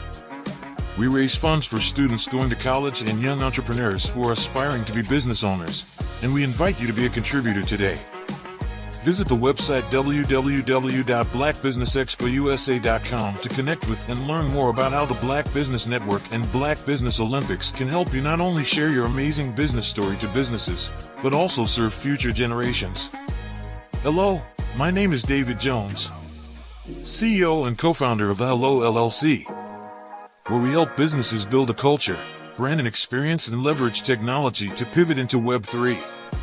Join the Black Business Network streaming live into Roku, Metaverse, STEM City, Black Multiverse Enterprises, Hulu, YouTube, iHeartRadio, Apple, Facebook, LinkedIn, Spotify, Twitch, and Google Podcasts. Tune in, turn on, and let's thrive.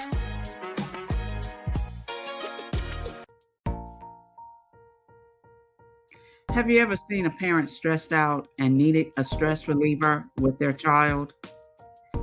One morning, I was coming out of a store and saw a mother and her 3 or 4-year-old son. She was highly upset, actually beginning to yell at him. However, the more upset she became, it seemed the calmer the child became. He sat down on the sidewalk, crisscross applesauce, folded his arms, and looked up at her with a smile. You see, the angrier she became, the calmer he became, because he had the control of the situation. Hi, I'm Frizelma Lynn. I am the CEO and founder of Frizelma Teaching Parents, LLC. I'm a retired teacher, school district administrator, an author, speaker, and I am the parenting 911 coach. My mission is to rescue families by equipping parents with proven, effective, and practical strategies to enhance their parenting skills. Many times we as a society expect parents to teach, train, and raise their children without providing the necessary tools they need to accomplish this. However, parenting issues cannot be resolved without intervention. Therefore, Frizelma Teaching Parents has provided coaching programs, digital courses, and live webinar trainings to provide step-by-step research-based parenting strategies, even for parents whose children are disrespectful, defiant, for those who have been diagnosed with ADD and ADHD, and even for parents of adult children.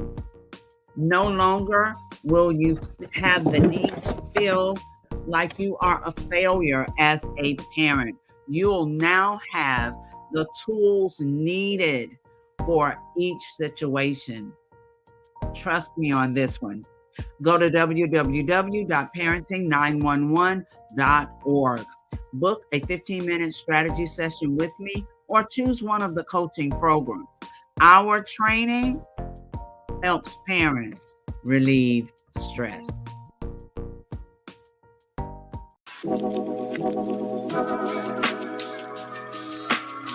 The African company and the African CEO is making a conscious decision to bring on someone external to the continent versus bringing on someone who is from Ghana or Kenya or South Africa.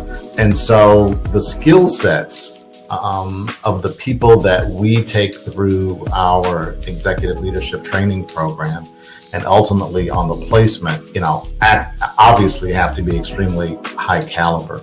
So what we look for are corporate executives at the vice president to C-suite level, as well as Black entrepreneurs. When we look at the Black corporate executives, we're looking for some very specific skill sets, whether that be around supply chain, sales and marketing, engineering, product development. We want our folks to be able to add immediate value to the corporate board, right? And the other thing is, even if they don't necessarily have specific industry experience, they're bringing a diversity of thought.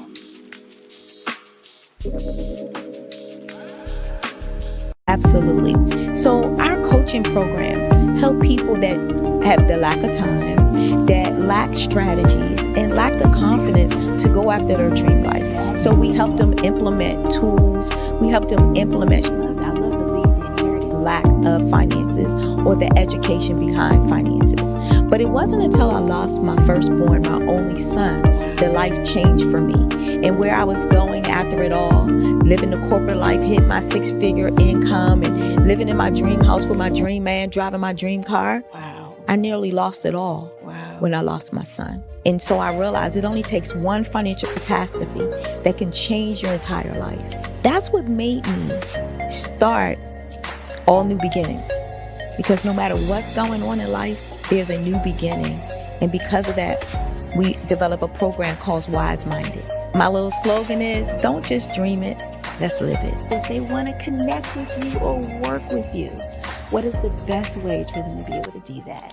Well, for my social media guru, you can connect with me on every single social media platform as Tanya T. Rose.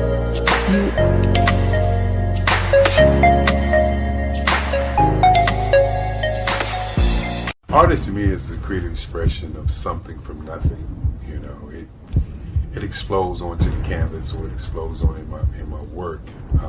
One of the things that I try to do more than anything is I try to just give the lines and the movements and emotions and expressions into what I do. Art really means to me a chance to express how I feel deep down inside. Most of my art begins as a thought that I might have, whether it's sports, whether it's history, whether it's a woman or a man. It pretty much starts as an idea of thought before I get into the actual image of what I'm going to draw. I do a lot of historical pieces. I was a history minor in college, and I love to do history pieces.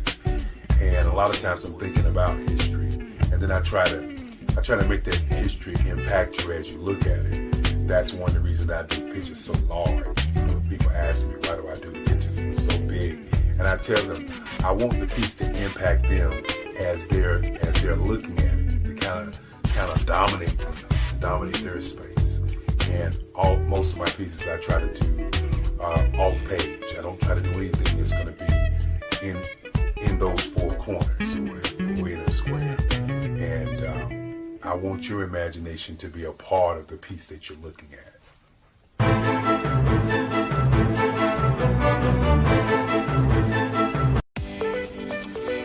You are in the right place at the right time.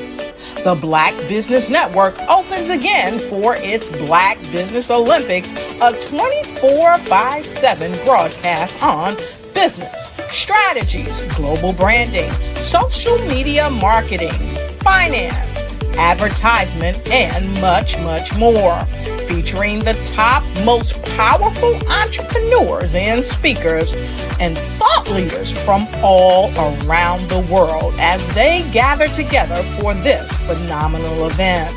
Join the Black Business Network streaming live into the metaverse, STEM City, USA, Black Multiverse, Pod TV, Roku, Hulu, iHeartRadio, Apple TV, YouTube, TikTok, Instagram, Google Podcasts, Facebook, LinkedIn, IBM TV, Spotify, and Twitch. Tune in today and be a part of this amazing movement. The Black Business Olympics welcomes you. Hello, I am Dr. Eric Kelly III, the visionary strategist and founder of the Black Business Olympics. I invite you to showcase your Black-owned businesses on the Black Business Network global stage. The Black Business Olympics is a global Black Business Network platform that propels Black-owned businesses into the international spotlight. By showcasing your business on the Black Business Olympics platform, you can reach a worldwide audience of potential customers, partners, and investors. You can also establish yourself as a thought leader, an expert in your field, attract lucrative partnerships, and more speaking engagements. In addition, the Black Business Olympics platform provides a valuable opportunity to connect and collaborate with like-minded entrepreneurs and business professionals from around the world. This can lead to new business opportunities, ideas, and relationships. Finally, by sharing your story and expertise on the Black Business Olympics platform, you can inspire and empower others. This is a powerful way to make a positive impact on the world and leave a lasting legacy. If you are a Black-owned business owner, I encourage you to seize the opportunity to showcase your business on the Black Business Olympics platform.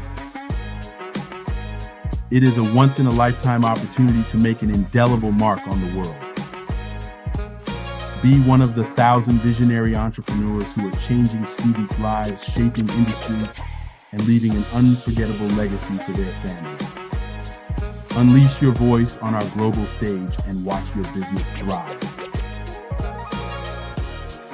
Black Business Olympics is one of the largest Black business showcases in the history of Black business in the world. Yes, the entire world. Just give me a call today at 919-308-9090.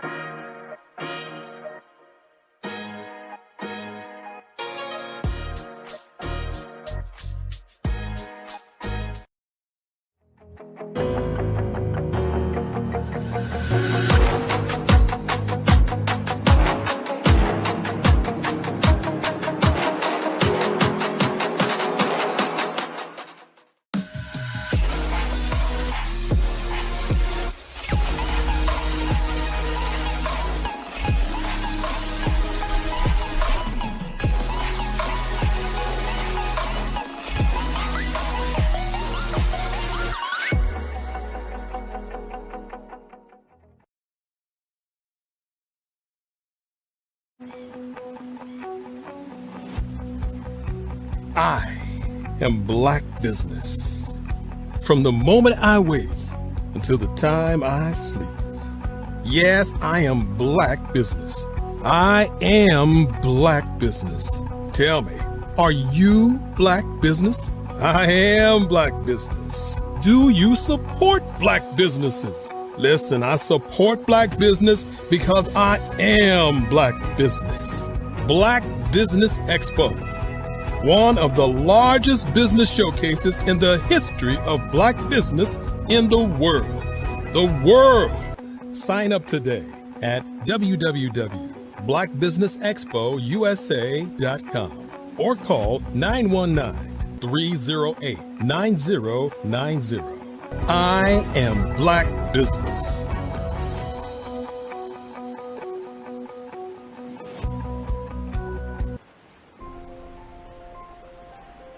What if you could build your own city? A place where every child can find nurturing people to help them achieve their full potential. A place where every adult can access job training support, where health education is abundant, where social justice ruled the land. A place without limitations. Welcome. You have arrived at STEM City USA.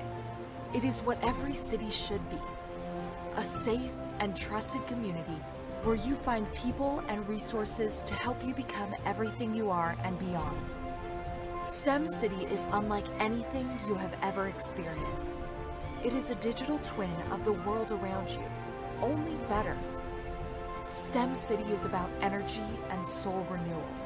It is more than a digital world. You can almost feel the power of live cultural events, music, and theater. STEM City promises a better future for children with caring mentors and hands-on activities with dedicated tutors to support our youth. STEM City is your passport to a healthy lifestyle with weekly events addressing our community's many issues. STEM City is your financial well-being with helpful information on wealth management, career advancement, job training, and so much more. STEM City is the community you deserve. It is the city where your dreams can come true. STEM City USA, a place in the sky that is accessible to all who reach for the stars.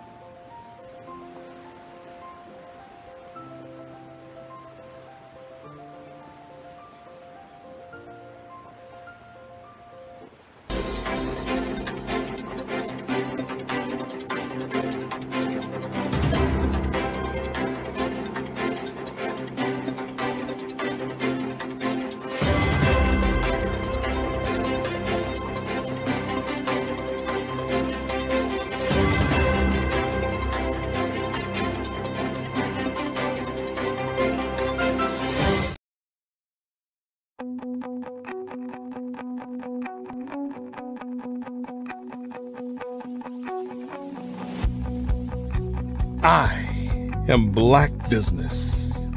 From the moment I wake until the time I sleep. Yes, I am Black business. I am Black business. Tell me, are you Black business? I am Black business. Do you support Black businesses? Listen, I support Black business because I am Black business. Black Business Expo, one of the largest business showcases in the history of Black business in the world. The world!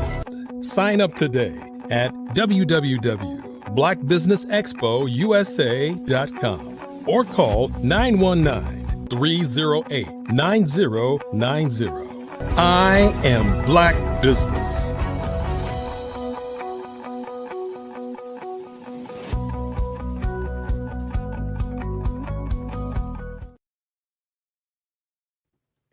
Good evening, business owners, entrepreneurs, thought leaders, and corporations.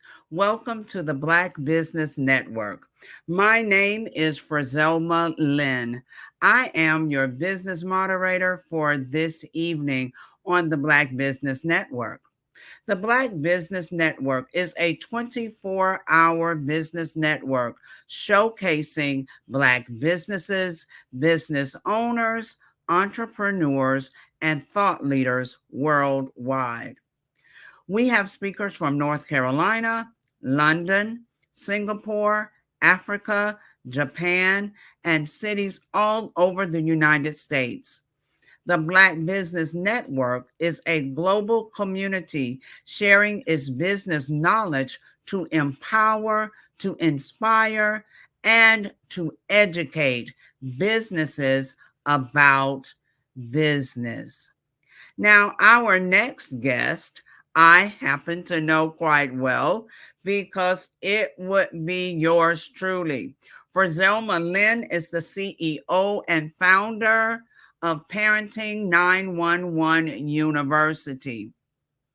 Parenting 911 University is a leading online education platform that provides schools and school districts with Parenting 911 coaches. Those coaches focus on parenting, providing parent workshops, providing parents with strategies that are needed to help them as they learn how to regain control at home, as they learn about proper discipline, and as they learn about better communication with their children. And those coaches also work with teachers. They provide professional development trainings for teachers because one of the areas that we see, but we don't necessarily pay attention to, is the fact that parents are being isolated more and more, disconnected from their children's academic success. So the teachers go through compassion training, social emotional learning. They go through crisis trainings as well. Now, let's just jump right into the information about Parenting 911 University. The topic of parenting is honestly, or should be, near and dear to all of our hearts because every one of us we have parents. Every individual, we have parents.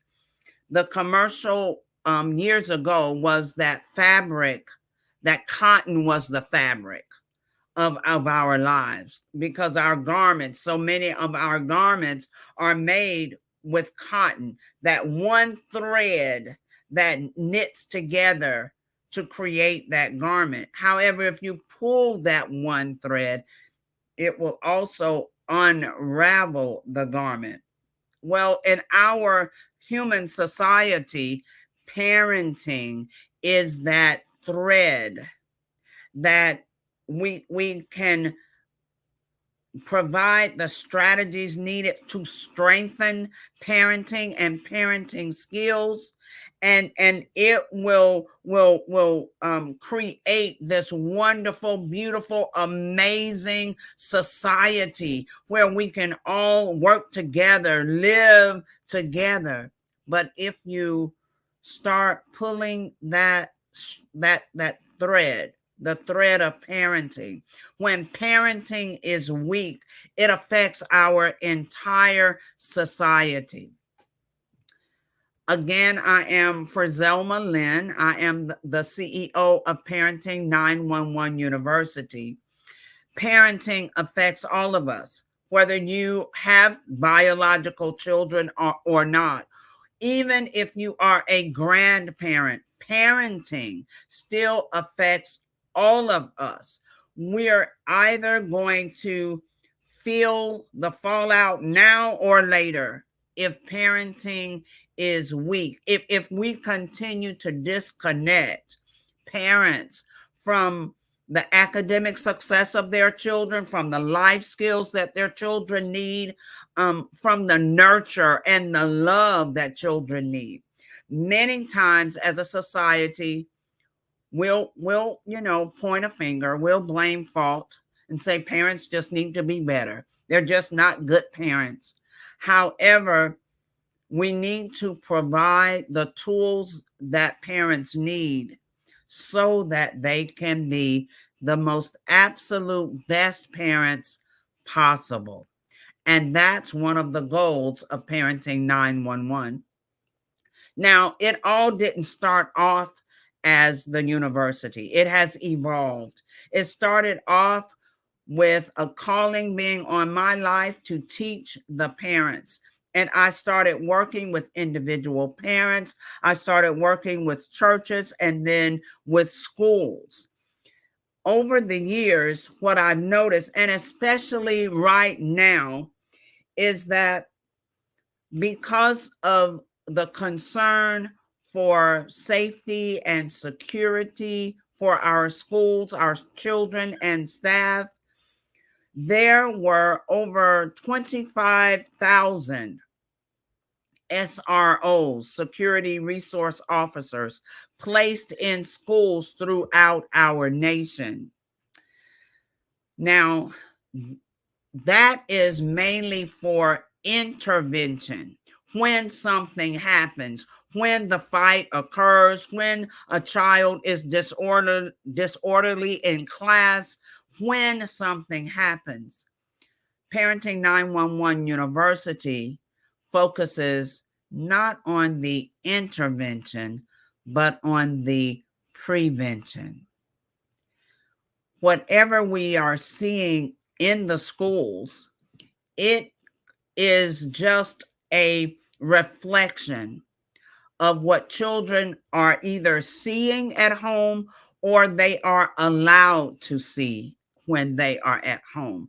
Realizing most fights start at home, online, in the communities, at the bus stop, before they ever get to the school. So Parenting 911 is more focused on prevention, which means we need to have a certified, trained coach, Parenting 911 coach, in every school.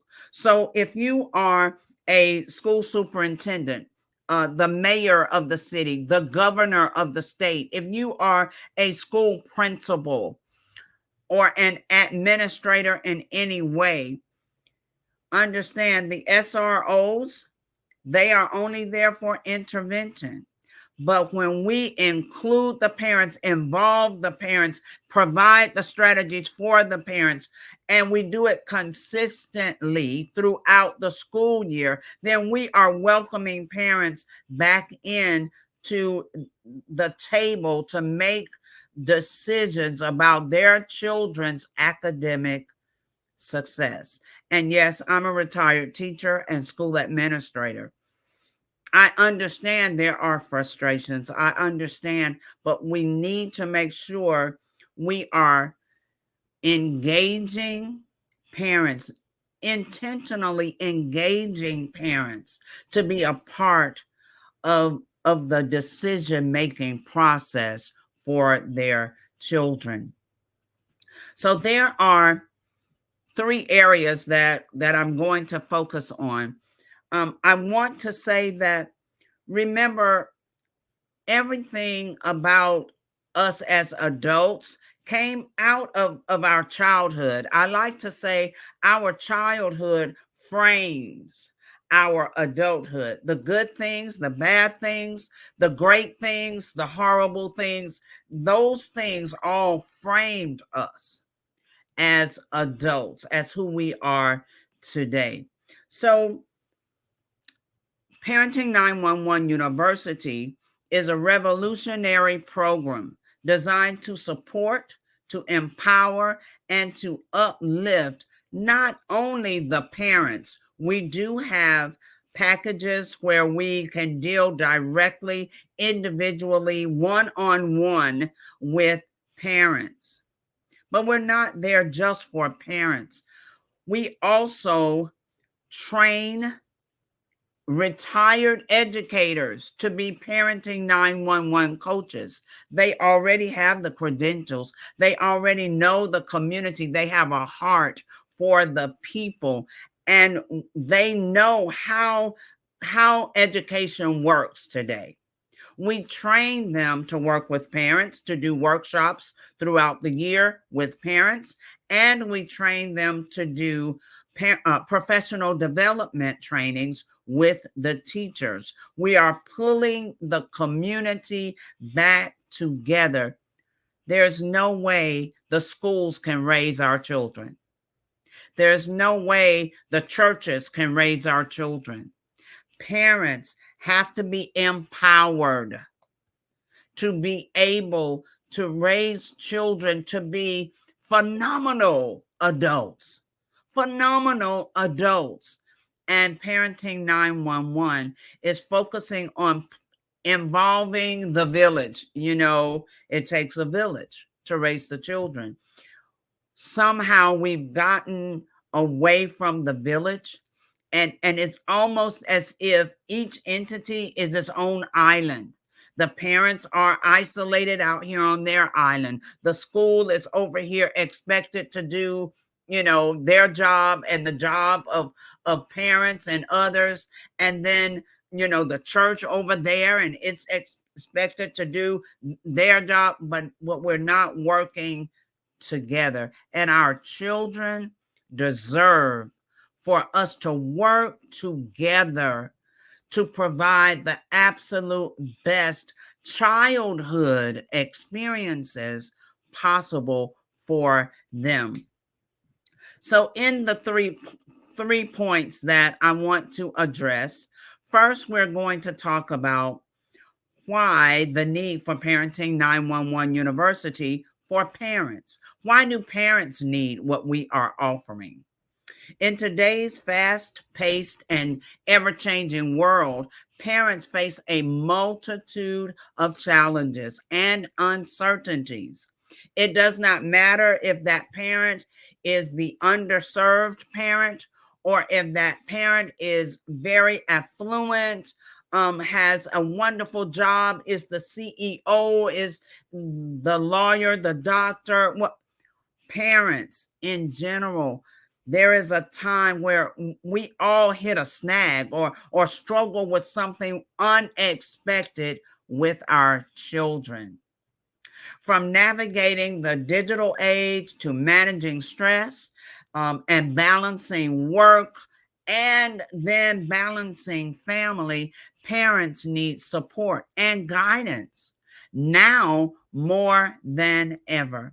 Parenting 911 University empowers parents to unlock their full potential by providing a comprehensive platform where parents can access expert advice, practical resources, participate in customized coaching programs, and a supportive community to help them navigate the ups and downs of parenting with confidence and ease. As the master coach, I make sure parents understand I'm not here to judge. I am here to nudge. I'm here to find out where you are right now in this parenting journey, the highs and the lows, and then to help you move forward so that your children get the best of the benefits. Parenting is a journey, it's not a destination. One of my friends, it was so humorous for me, not for her. She said, "Oh, my children are about to graduate high school, and when they graduate high school, I'm done." And I laughed because she did not understand parenting is a journey. It is not a destination. You're not done when they turn 18.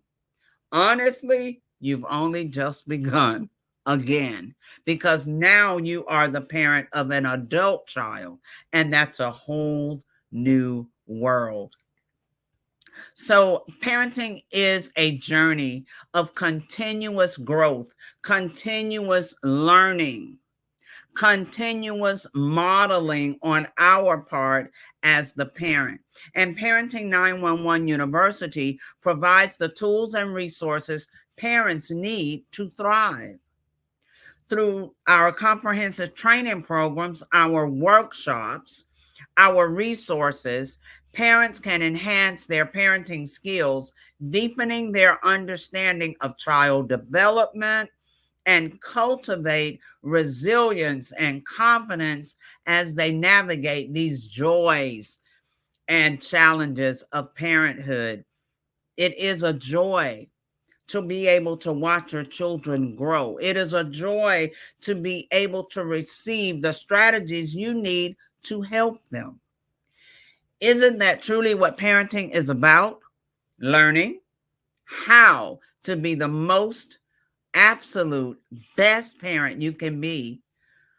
Well, we are definitely here to help. The reason for these benefits is parents gain access to a wealth of knowledge that they normally would not have. Many parents are struggling in silence. They don't know who to ask for help. They don't know where to turn for help.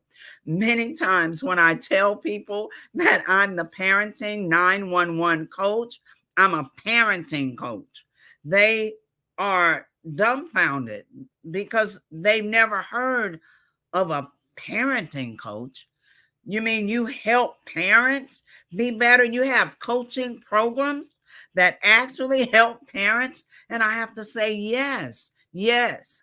So we are here to support parents, empower them to overcome challenges, to strengthen their relationships with their children as they raise them and after they become adult children. To help parents create a nurturing and supportive home environment. Believe it or not, parents, your children are the reflection of you. And if home is not a pleasant, comfortable, nurturing, loving, structured, disciplined place, the children show it when they get to school or anywhere in the public. Most children act out because there is a need. Somehow their need is not being met. When you study Maslow's hierarchy of learning of needs, you understand that most of the time when children act out, there is a need that is not being met. And we help parents to totally engage in the decision-making process for their child's academic success. One of the hardest things for me as an administrator is to sit in an IEP meeting with parents who are unknowledgeable and to listen to teachers talk over their heads and then have to stop the meeting to explain to the parents exactly what's going on. We have to make sure we are engaging parents. We can't leave them out of the village. We can't leave them out of the circle. Parenting 911 University offers a lifetime of support and services and resources to help parents navigate the complexities of modern parenting. Parenting is different because our world is different. And therefore, parents they need different tools, different strategies. The second point is why the need for Parenting 911 University with intensive coaches training. So you have to understand that we are not just about research and analytics and finding out or identifying problems. We must use the research. That's why I can tell you that over 25,000 SROs were placed in schools. However, the results from that was not all positive. More children, middle school, high schoolers were actually arrested because of their infractions in school. We have to do the research. However, we're not about just finding out the stats. We are about doing something about them. Parenting 911 University is about change. It is about change. It is about community. And it is most of all about children's academic and life success. We are about change, empowerment, mindset shifts, families, communities, and mostly children, of course. Our training is divided into two segments.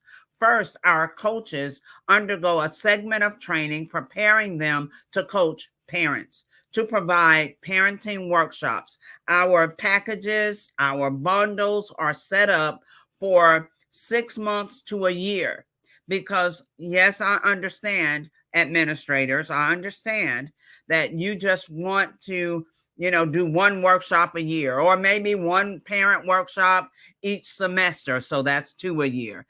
That's not going to bring about the change needed. It's not going to allow your parents to partner with the school and the school staff. Just like children, parents need consistency. So you need a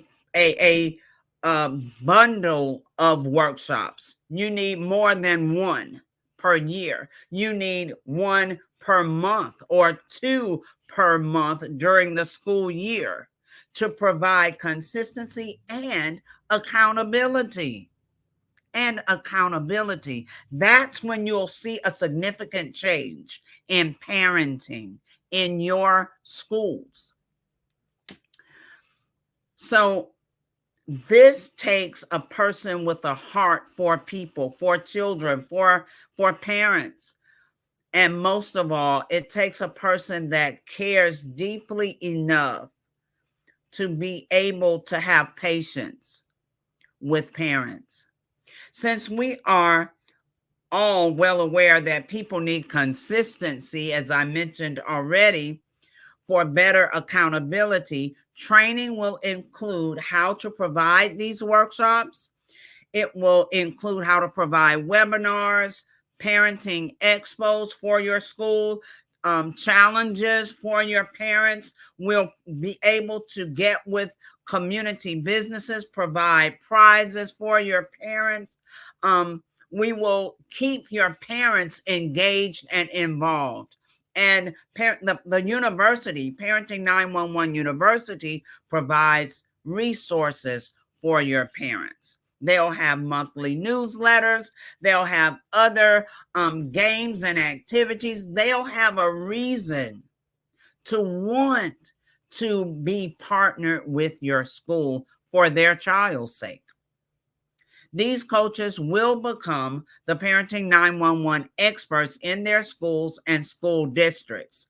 Secondly, it's about coaches also being immersed in a segment of intensive training in preparation to provide professional development for educators and for child care staff. Many daycare staff members don't go through intensive professional development.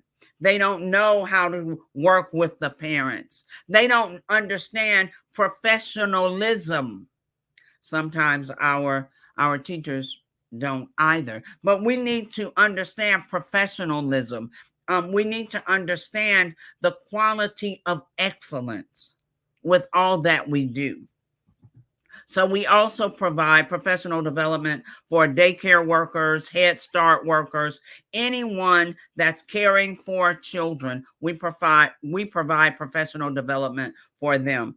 This comprehensive training will provide a grade appropriate, age appropriate, developmentally appropriate curriculum to expand the pedagogy from the classroom to the home environment. The whole point is we want the experience that parents receive at school to carry over back to home, because then it benefits the children even more.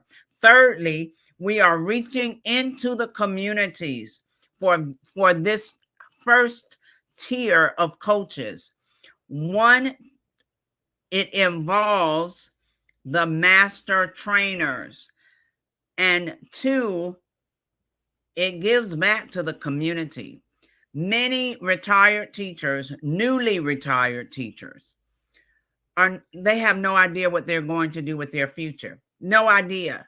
And Parenting 911 University allows them to continue having a fulfilling life, working with families they've taught, parents they've already taught. They have a rapport with them. Teachers they've already worked with, they have a rapport with them.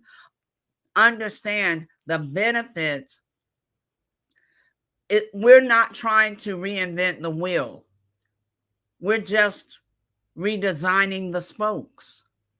We recruit from an extremely profound pool of educated, experienced, certified, familiar, and respected retired teachers, counselors, school administrators who already have a heart for their community. Remember, our ultimate goal is to place a Parenting 911 coach in every school for prevention so that we can work from home to school and from school back to home so the children can benefit. In many cases, we do a lot for the children. We have all types of activities, all types of camps, all just so much. However, we do that and then send them right back into an environment that may not even motivate them to learn anything. The parents may not even understand that they need to sit and listen so the children can teach them what they've learned. Many parents is for different reasons, but we've got to learn how to motivate our children to want to learn. All right. Now, the last thing is, why do children need for their parents and teachers to undergo this training? Because children thrive in environments where they feel supported, understood, and nurtured, whether that environment is at home or at school. Children need that environment. So by equipping parents with the tools and resources they need to be effective caregivers and inspiring educators with better collaboration strategies to engage with parents, Parenting 911 helps create a positive and nurturing home and school environment where children can grow and children can thrive. When parents are empowered with the skills and knowledge to navigate the challenges of parenting, children benefit stronger. They benefit in their relationships with their parents and in their emotional well-being. So let me close with this. If we need that many SROs in our schools for intervention, then surely we need even more Parenting 911 coaches for prevention. If we need one SRO in every school, surely we need one Parenting 911 coach in every school. So if you are a leader, if you are the governor or the mayor or the superintendent of schools, if you are the headmaster or the principal or whatever role you're playing, understand we've got to bring parents back to the table. We've got to train them. We've got to give them strategies that they don't have. And we've got to honestly, earnestly engage with them with compassion because our children need it. Please go to www.parenting911.org.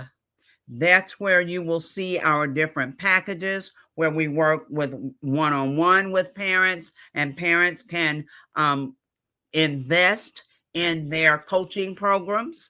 We have professional development workshop packages, and we have parent workshop packages that include all of those resources I mentioned earlier, our goal is to put a parenting 911 coach in every school. www.parenting911.org. Genius is common, and I will see you most definitely on the other side. Now,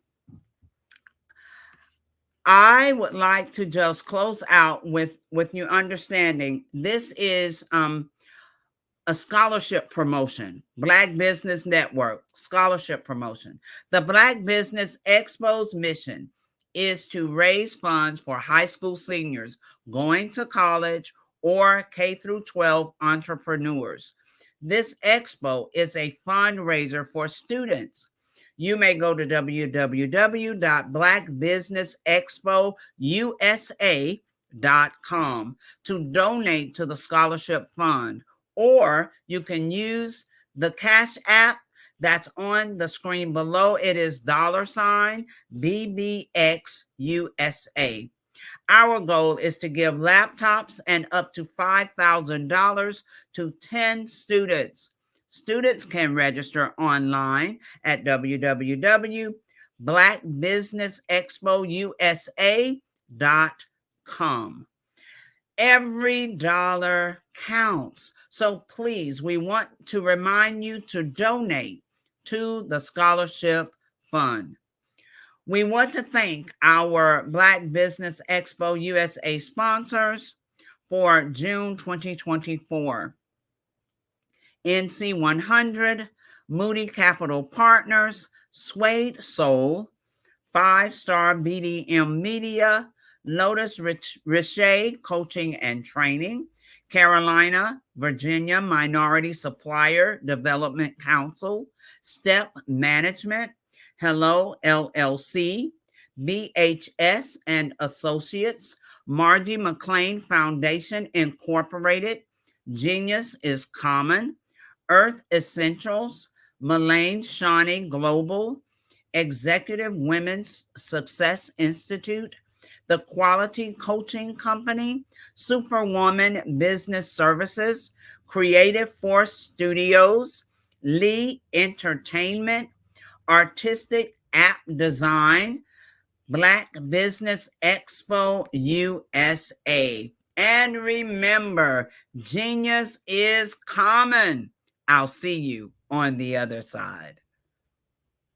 Sometimes you got to hear the news from the Black perspective, and more specifically, Black publishers. And that's exactly why you have to download the HeyTie app, the largest mobile app delivering breaking news, videos, and podcasts from 200 of your favorite Black publishers. Yes, 200 Black publishers delivering news as it happens, literally all in one app. Go to HAYTI.com or download the app in the Google Play Store or Apple App Store. It's completely free, along with information that you can trust, so go check them out.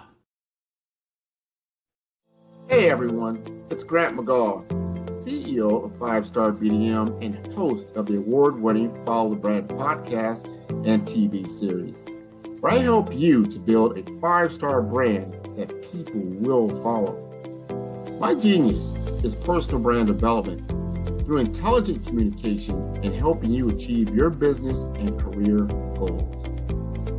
I am a requested speaker on digital technology and brand development issues. I want to work with you to increase the value of your current opportunities while attracting new ones. Every one of you is unique, and we all share challenges that can be addressed through smart branding. As a super connector, I work with you as an executive coach to guide you along the complicated business and career development road, providing the enhancement tools and information you need to succeed. Together, I will help you succeed in today's challenging business climate. I will evaluate and measure your progress. Best of all, I am right alongside you every step of the way. Build the brand called you. Genius is common. Did you know women represent just 3% of Fortune 500 CEOs and less than 15% of corporate executives at top companies worldwide? Have you wondered what the secrets are to getting into the top ranks, whether in the private or public sector? Do you want to figure out how to stop being held back in your career or passed over for promotion? Then you're in the right place. Hi, I'm Dr. Madeline Ann Lewis, President and CEO of the Executive Women's Success Institute. I have decades of experience in the military, the federal government, and corporate America, and my mission is to help women succeed and tap into their full potential. I want to reach 1 million plus women around the world to become the leaders they are meant to be. So if you want to move into a management or executive level position, or maybe you are a female veteran transitioning out of the military into business entrepreneurship, then reach out to the Executive Women's Success Institute at 301-693-3284. Let us get you on the fast track to success.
Dr. Eric Kelly III and a host of phenomenal speakers from all around the globe for this 7-day virtual event that you don't want to miss.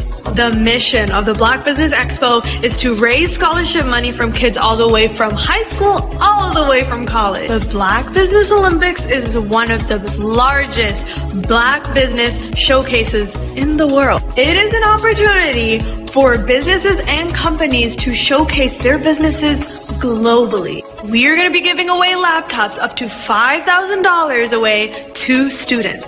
Again, I'm Olivia Appleberry, the founder of 2 Cents Finance and one of the speakers for the expo. I am so excited to see you there. For more info, go to www.blackbusinessexpousa.com or call 919-308-9090 and hope to see you there. I am Black Business. From the moment I wake until the time I sleep. Yes, I am Black Business. I am Black Business. Tell me, are you Black Business? I am Black Business. Do you support Black businesses? Listen, I support Black business because I am Black Business. Black Business Expo, one of the largest business showcases in the history of Black business in the world. The world! Sign up today at www.blackbusinessexpousa.com or call 919-308-9090. I am Black Business. I am Black Business. From the moment I wake until the time I sleep, I am Black Business. I am Black Business. Are you Black Business? I am Black Business. Do you support Black businesses? I support Black business because I am Black Business. Black Business Expo, one of the largest business showcases in the history of Black America in North Carolina. Join Dr. Eric Kelly III and a host of phenomenal speakers from all around the globe for this 7-day virtual event that you don't want to miss. The mission of the Black Business Expo is to raise scholarship money from kids all the way from high school all the way from college. The Black Business Olympics is one of the largest Black business showcases in the world. It is an opportunity for businesses and companies to showcase their businesses globally. We are going to be giving away laptops up to $5,000 away to students. Again, I'm Olivia Appleberry, the founder of 2 Cents Finance and one of the speakers for the expo. I am so excited to see you there. For more info, go to www.blackbusinessexpousa.com or call 919-308-9090 and hope to see you there. I am Black Business. From the moment I wake until the time I sleep. Yes, I am Black Business.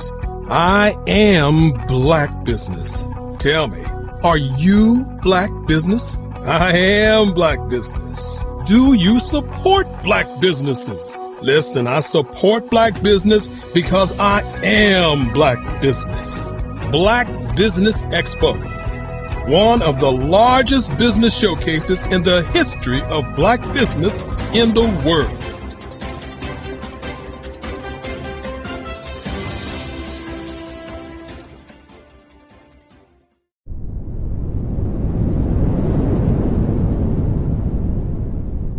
Absolutely. So our coaching program help people that have the lack of time, that lack strategies, and lack the confidence to go after their dream life. So we help them implement tools. We help them implement, I love to leave the inherited lack of finances or the education behind finances. But it wasn't until I lost my firstborn, my only son, that life changed for me. And where I was going after it all, living the corporate life, hit my 6-figure income and living in my dream house with my dream man, driving my dream car. Wow. I nearly lost it all when I lost my son. And so I realized it only takes one financial catastrophe that can change your entire life. That's what made me start All New Beginnings. Because no matter what's going on in life, there's a new beginning. And because of that, we develop a program called Wise Minded. My little slogan is, don't just dream it, let's live it. If they want to connect with you or work with you, what is the best ways for them to be able to do that? Well, for my social media guru, you can connect with me on every single social media platform as Tanya T. Rose.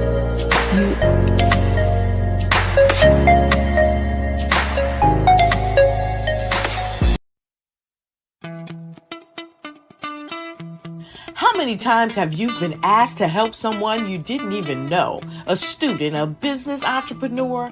Or did you ever even ask, where did they end up? That business, that friend, that entrepreneur. Well, just maybe they ended up in a gang, bankrupt, homeless, or worse, dead. Maybe they turned to crime, drugs, and alcohol. Did you ever wonder? Did you destroy their dream, or was your life always so easy? At the Black Business Olympics, we started a movement to help students complete. Give them hope and foster success. Help them to leave their dreams of providing laptops, computers, and up to $5,000 in scholarship funds.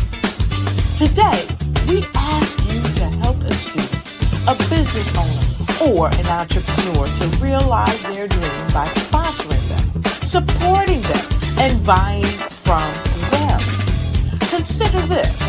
With $1.6 trillion in our Black community, we only ask for a small donation for our students, our businesses, and our entrepreneurs. And you can change a life today. So I ask you, what are you going to do? Sit on the sideline and watch our students in high school be leaders, miss out on their dream from lack of resources? Or are you going to donate to the movement and change their future and yours as well? Give us a call today at 919-308-9090. Change their life by investing with action to the Black Business Olympic Fund. The Black Business Olympics, one of the largest business showcases of Black business in the history of the world.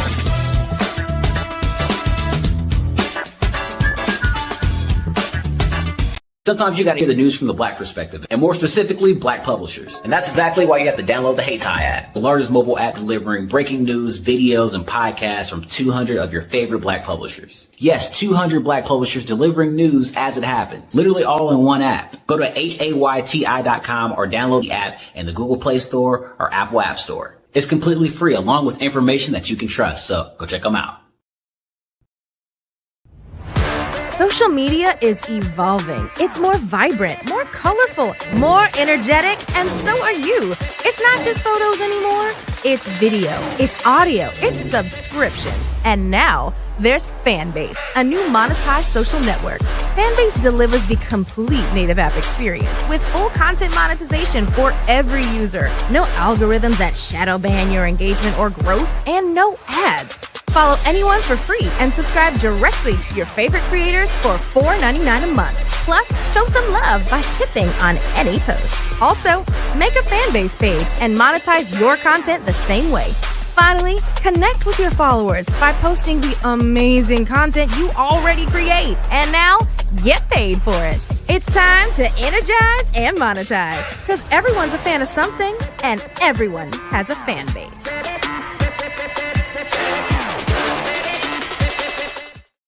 Over the past few years, we've seen the growth of existing and new initiatives focused on financial inclusion, building global networks, and reducing the wealth gap in response to the idea there's not enough seats at the table. Whether their outcomes are to increase the representation of Black executives on corporate boards, ensure an inclusive global economy, or to create new U.S. African commercial pathways, the strategies are often carried out by separate programs. The question is, should they be? With the continent of Africa being home to more than half of the world's fastest growing economies, the youngest workforce, over 400 companies generating more than $1 billion annually, 700 generating more than $500 million annually that are poised for growth, and being the destination of nearly $5 billion in venture capital in 2021. Diversifying U.S. and Africa commercial engagement by building bridges between African businesses and their U.S. diaspora should begin being seen as mutually beneficial. From helping to reduce Africa's enormous capital gap to catalyzing two-way trade opportunities, the COVID-19 global pandemic hopefully has taught us that global challenges and opportunities are more interconnected than we thought. During the pandemic, African companies like Unicorn Flutterwave, insurance provider Reliance Health, ride-hailing app Yasir, and 54Gene, the continent's first bank of DNA on people of African descent, proved that when African companies have access to networks, capital, and information, they grow big, grow fast, and create solutions that are valuable to the world. This is why Be Direct was created. We are the first U.S.-based but African-centric board preparedness and board search company designed to connect U.S. Black talent and corporations to African businesses. Unique and fundamental to Be Direct's success is our process of helping board candidates adapt their experience and networks to an African context before they're connected to high-growth companies that are looking to locally and globally scale. From our focus groups with African business execs and government leaders, we don't ignore the sentiment that business is easy, but people are hard. Having a pool of board candidates with hard-to-access networks and extensive experience across the business life cycle, including successfully raising capital, is table stakes for an initiative like this. So yes, we have that. But corporate or entrepreneurial success in the U.S. does not guarantee success in Africa.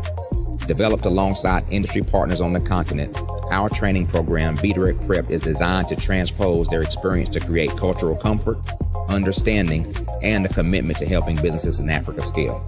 Our board governance sessions are African continental and country specific, integrated with cultural awareness and dexterity training, masterclasses led by African industry execs, and mentoring and coaching from African continental-based facilitators. But even more unique to Be Direct Prep, we cap off our training program with an immersion trip to help candidates that have not been to Africa before see and feel Africa's complexity and opportunity from African soil.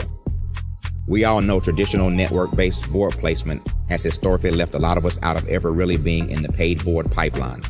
Our strategy supports the work of many great organizations that are successfully filling seats at U.S. board tables by creating more tables for those that are still left on the sideline. It's time to start seeing the role and value of U.S. Black talent and businesses on the continent of Africa differently. Old perceptions and habits limit economic inclusion.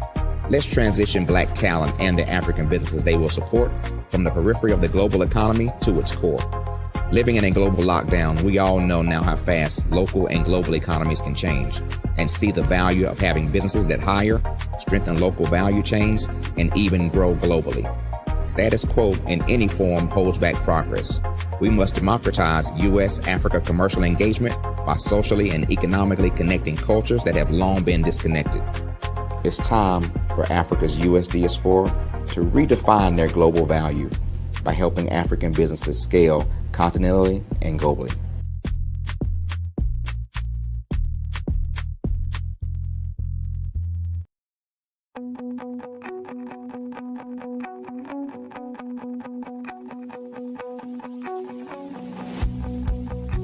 I am Black Business. From the moment I wake until the time I sleep. Yes, I am Black Business. I am Black Business. Tell me, are you Black Business? I am Black Business. Do you support Black businesses? Listen, I support Black business because I am Black Business. Black Business Expo, one of the largest business showcases in the history of Black business in the world. The world! Sign up today at www.blackbusinessexpousa.com or call 919-308-9090. I am Black Business.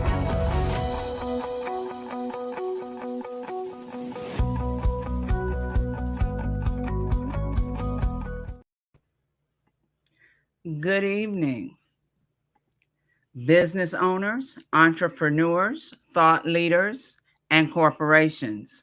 Welcome to the Black Business Network. My name is Frizelma Lynn, and I am your business moderator for this evening on the Black Business Network.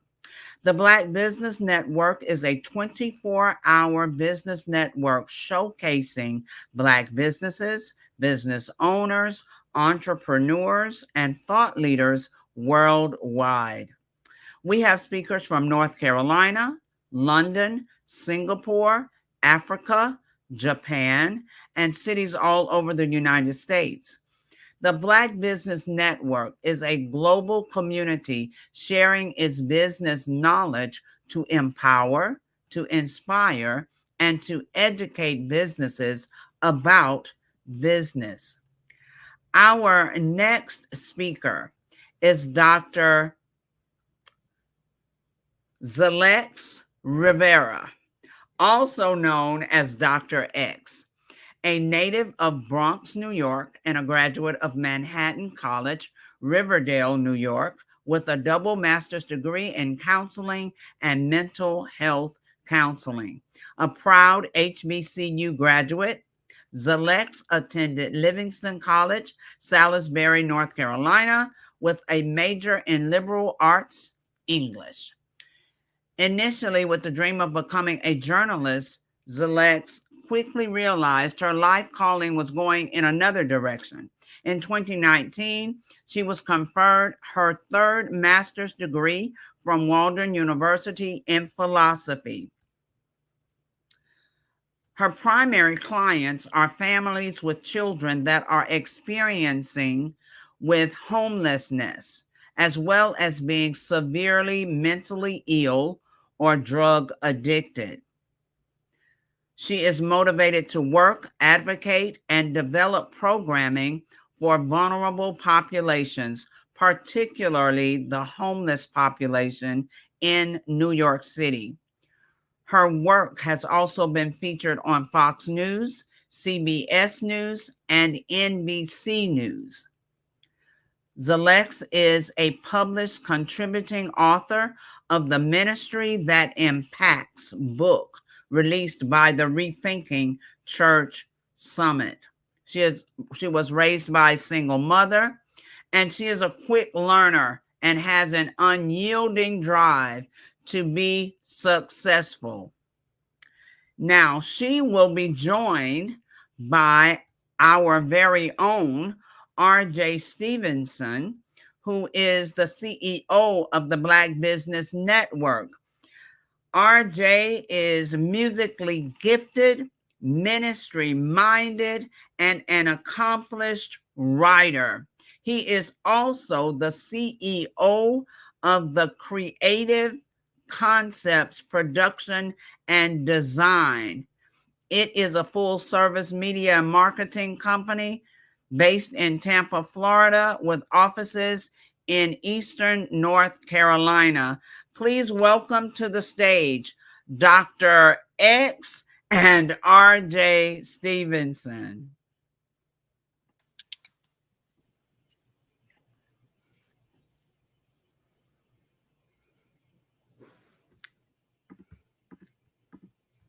Zalex.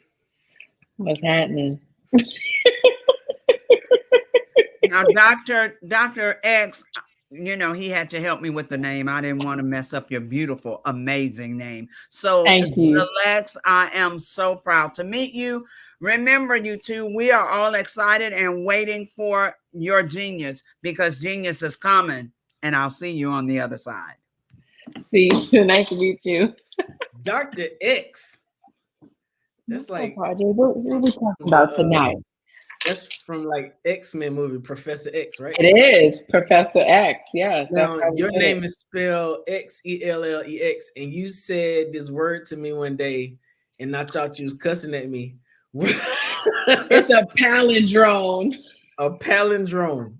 What is that? It means it's a word or a number that's spelled backwards and forwards. I was 44 years old when I learned what a palindrome is. And I was like, what you call me again? Man, listen, let's get into it. You have a tremendous responsibility in the state of New York. What you do is something that we don't normally see people of our melanin skin tone normally leading the cause of. Can you tell everybody what you do? I'm gonna start. Absolutely. Yeah. I'm the Chief Program Officer of a nonprofit here in New York City. I service a little over 4,000 homeless individuals through the span of the 5 boroughs. I've been in the homeless industry for approximately 15 years, even though I don't look it, right? But I've been in the field 15 years. It's my passion, it's my calling, it's my life's work. My dissertation was geared around the extended shelter stay of homeless millennials. I did a white paper on the COVID impact of homeless millennials and homelessness in New York City when that took place.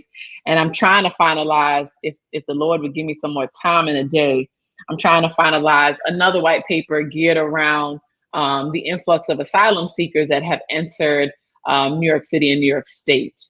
So that's a little bit about what I do. So we're going to talk about the business of homelessness. And I know a lot of people like the business of homelessness. What do you mean? Like, huh?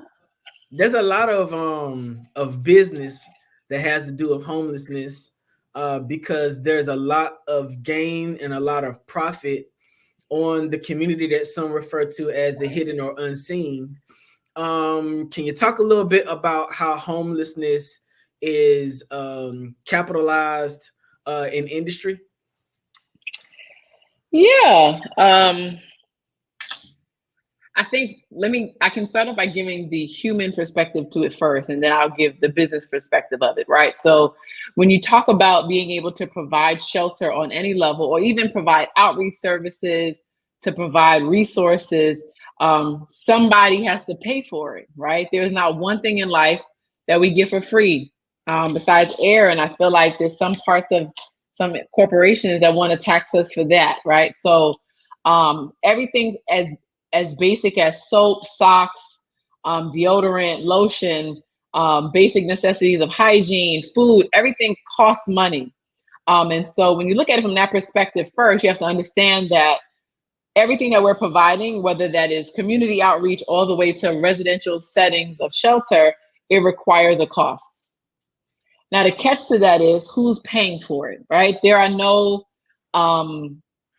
special buckets of money that people are allocating out of their paychecks, right? So that's why I guess they had to tax it. And so they had to say, it has to be a business, it has to be a corporation, it's a major business, just to make sure that we're able to sustain these services. And also that's why you realize that it's usually in either major cities, major tourist cities, where you get the most resources, or places in the United States that are at least right to shelter mandates, where you'll see the most resources. But at the end of the day, somebody has to pay for it, right? And so when you look at it from that perspective, every shelter building is probably $1 million+ of a contract. And therefore, in order to run that, when you're talking about staff, right? A lot of times people say, oh, homeless people are mentally ill. Like, okay, great. So we acknowledge that. But now we need to pay the licensed professionals to assist them with being able to return to independent living. But the average salary of a psychologist is $100K or more, right? In some places. Who's paying that salary? It has to come out of a budget in order for us to address a need for us to then put them back into housing. And so when you look at it from that perspective on both the human side as well as the business side, you'll begin to see that the need is on both sides. But a lot of times you can't blanket say a statement of, oh, they need services, but then you want to pay these people minimum wage or below in order to provide services. Because when you work in a business that services humans or people, right? It's not as fun. I don't know if anybody watching, if you think about when you were in retail, or maybe I was the only one in retail, right? People come into stores, or when you're a waitress or a waiter, and you're trying to make ends meet, and then somebody gets real nasty, or they're very entitled, or whatever, along those lines. People take it for granted that there are workers that are in this environment that are, trying to offer a service, whether it's for their passion, but then we want to pay them pennies, but then we want the homeless problem to go away. And so it continues to be a circular motion of a problem that keep making everything worse across the board. So I gave you too much, RJ? I gave you a lot? No. In your industry, is homelessness a problem? Because what you do is advocate for homelessness, right? So let me tell you this. Homelessness is not a problem. Homelessness is a response to a problem that everybody is aware about, and that is the housing crisis. That is the labor market concern, and that is why you have a homeless problem, right? So really, it's a response to a bigger picture, but the part that's less attractive that we can, push to the side, or, it's an eyesore for us, is the fact that it is the homeless population, when really rent should not be the amount that it is. To be able to live and sustain in whatever city across this country that you're choosing to live in, the minimum wage or slightly above the minimum wage should in fact give you suitable housing, right? That's how we look at it. I don't want to call it an American dream, but it should. However, most places in this country, if you are making minimum wage, they're more than likely you cannot sustain affordable living in that city. No matter what part of the country you pick, right? You cannot. And because of that, there is then a housing problem. But there are affordable housing projects everywhere that are supposed to make housing affordable. Sure. I mean, they're going into the hoods, tearing the hoods down, coming back with affordable housing. Tell me how housing is not affordable. So yes, they do like to go into the neighborhoods that were once the hood. They want to call it gentrification, and they want to call it all of these things. However, urban there's renewal. However, there's still a market value. And so when you look at affordable housing buildings that come up, and y'all watch my affordable housing thing, right? A percentage of that building is more than likely affordable housing. Because when you look at it from a business perspective, in order to sustain the cost, the real cost of that building, or to make a profit back off of being a landlord, right? Because a landlord's focus is profit. A landlord's focus is not helping a homeless crisis or an asylum seeker crisis. As a landlord, you are trying to make a profit. You want to pay this building and you want to put some money in your pocket. And so when you look at it from that perspective, you understand that some of those units in that building are affordable housing. The large majority of them may not be. And so those are projects that we typically call 80-20 projects, which means, and it could be flipped, right? There are some people who flip it as more of a 20-80 project, but for the most part, it might be an 80-20 project. And so you might have 80% market value, and then you'll have 20% affordable housing, and then your building is on the affordable housing list because you've offered a certain number of units to the affordable housing market. But even in affordable housing, there is a federal poverty line. There is certain criteria you have to meet. There are vouchers that you have to get. And again, when you look at that systemic viewpoint of what's happening, if you make $1 over the minimum wage, more than likely you are above the poverty line, and therefore you're no longer eligible for these options, and you cannot live in that city, which then continues to make housing a problem, which then in response makes homelessness a crisis. Because a lot of times the individuals who previously lived in those communities, who come to the town hall meeting and are told, hey, we're going to come in, we're going to make your community look so much better. We're going to move you out, help you move, and then we're going to offer you first opportunities to come back over here to live again. But when you come back over here, you got to reapply. The criteria that you used to have is a different criteria now. Now the kids that have been living in your house, mama, they old enough to be out on their own, so they no longer qualify for the same kind of services. And so now you've increased possibly the homeless population because the individuals who used to live in this community no longer have the same level of access because they don't meet the criteria to move back in, right? Yeah. So, I mean, what has to happen in order for us to, one, reduce the rate of homelessness? Because, you know, during COVID, affordable housing became a real issue. I know it became a real issue in Tampa when I was there because the argument was the taxes keep going up because we keep having to take care of the homeless people. Well, when the taxes go up on the landowner goes up on the rent, which causes more money to be needed to help the homeless people. So it's like a perpetual cycle of push up the money, push up the money, push up the money. The poverty line becomes lower and lower. The homeless rate becomes higher and higher. And it's like there is no realistic answer to the problem, right?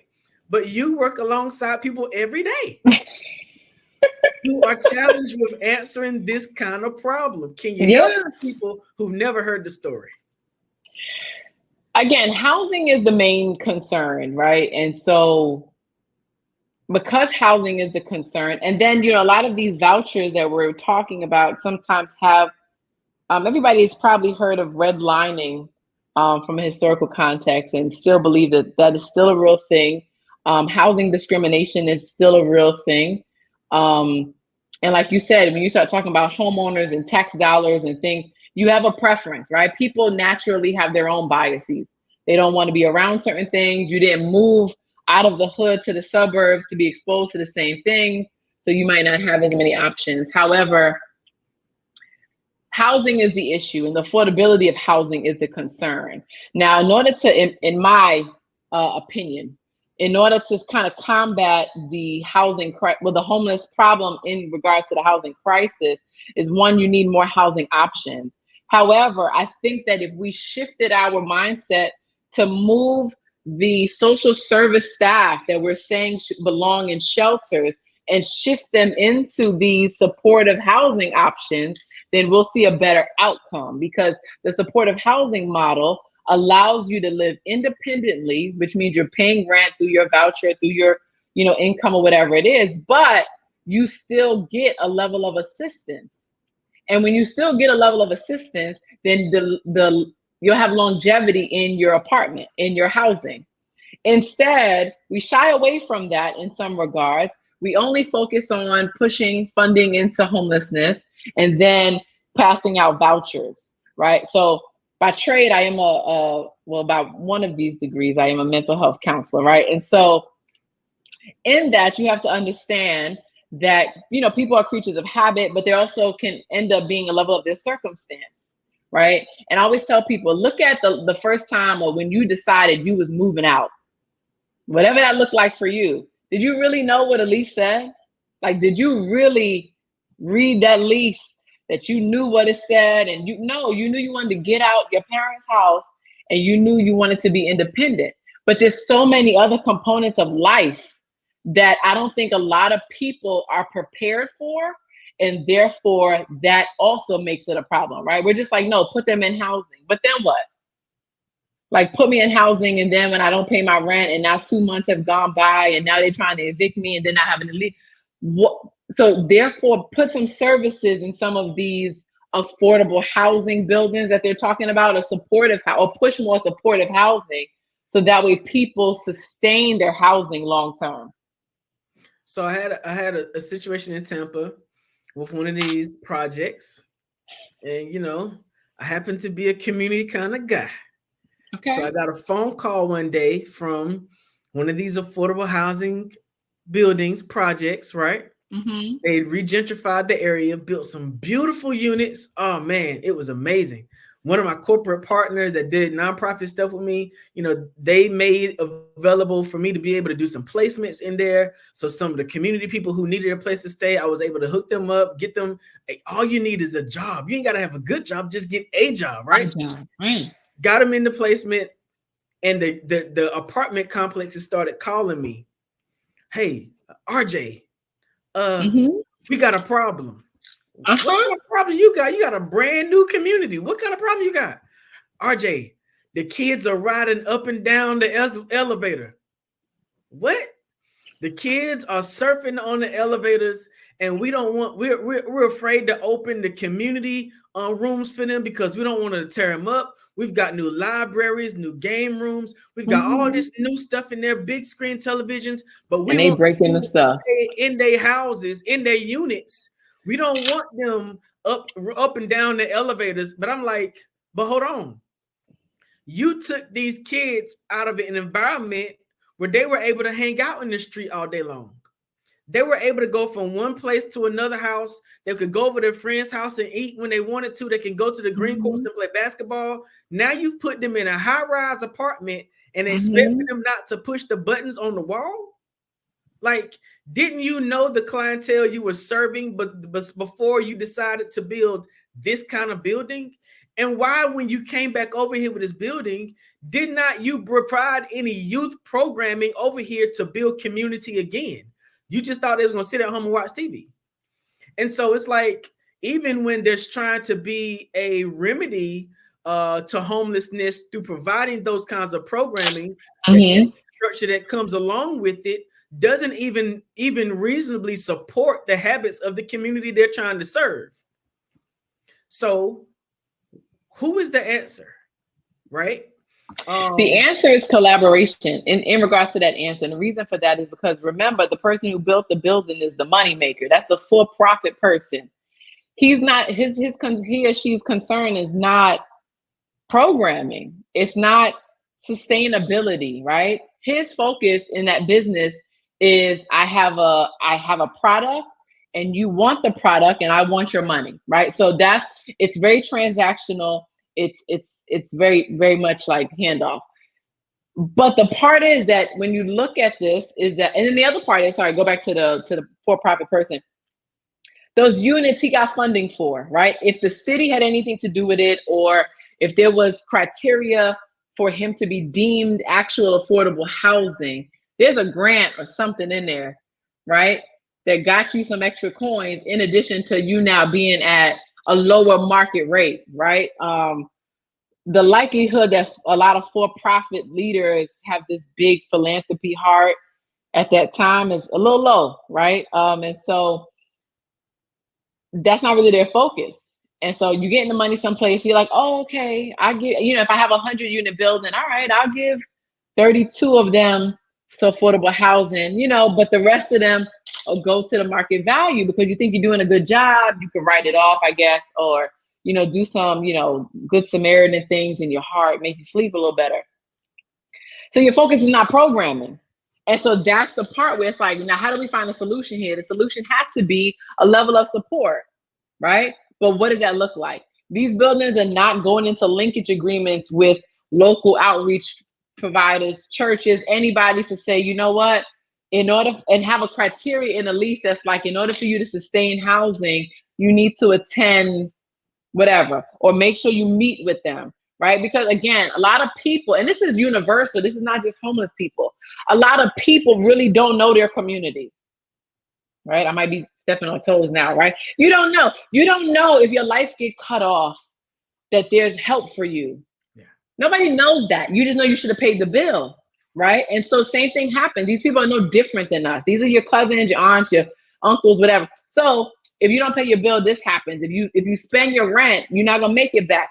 And so having that additional support, or having supportive affordable housing, is a better response, because people are going to mess up. We're humans.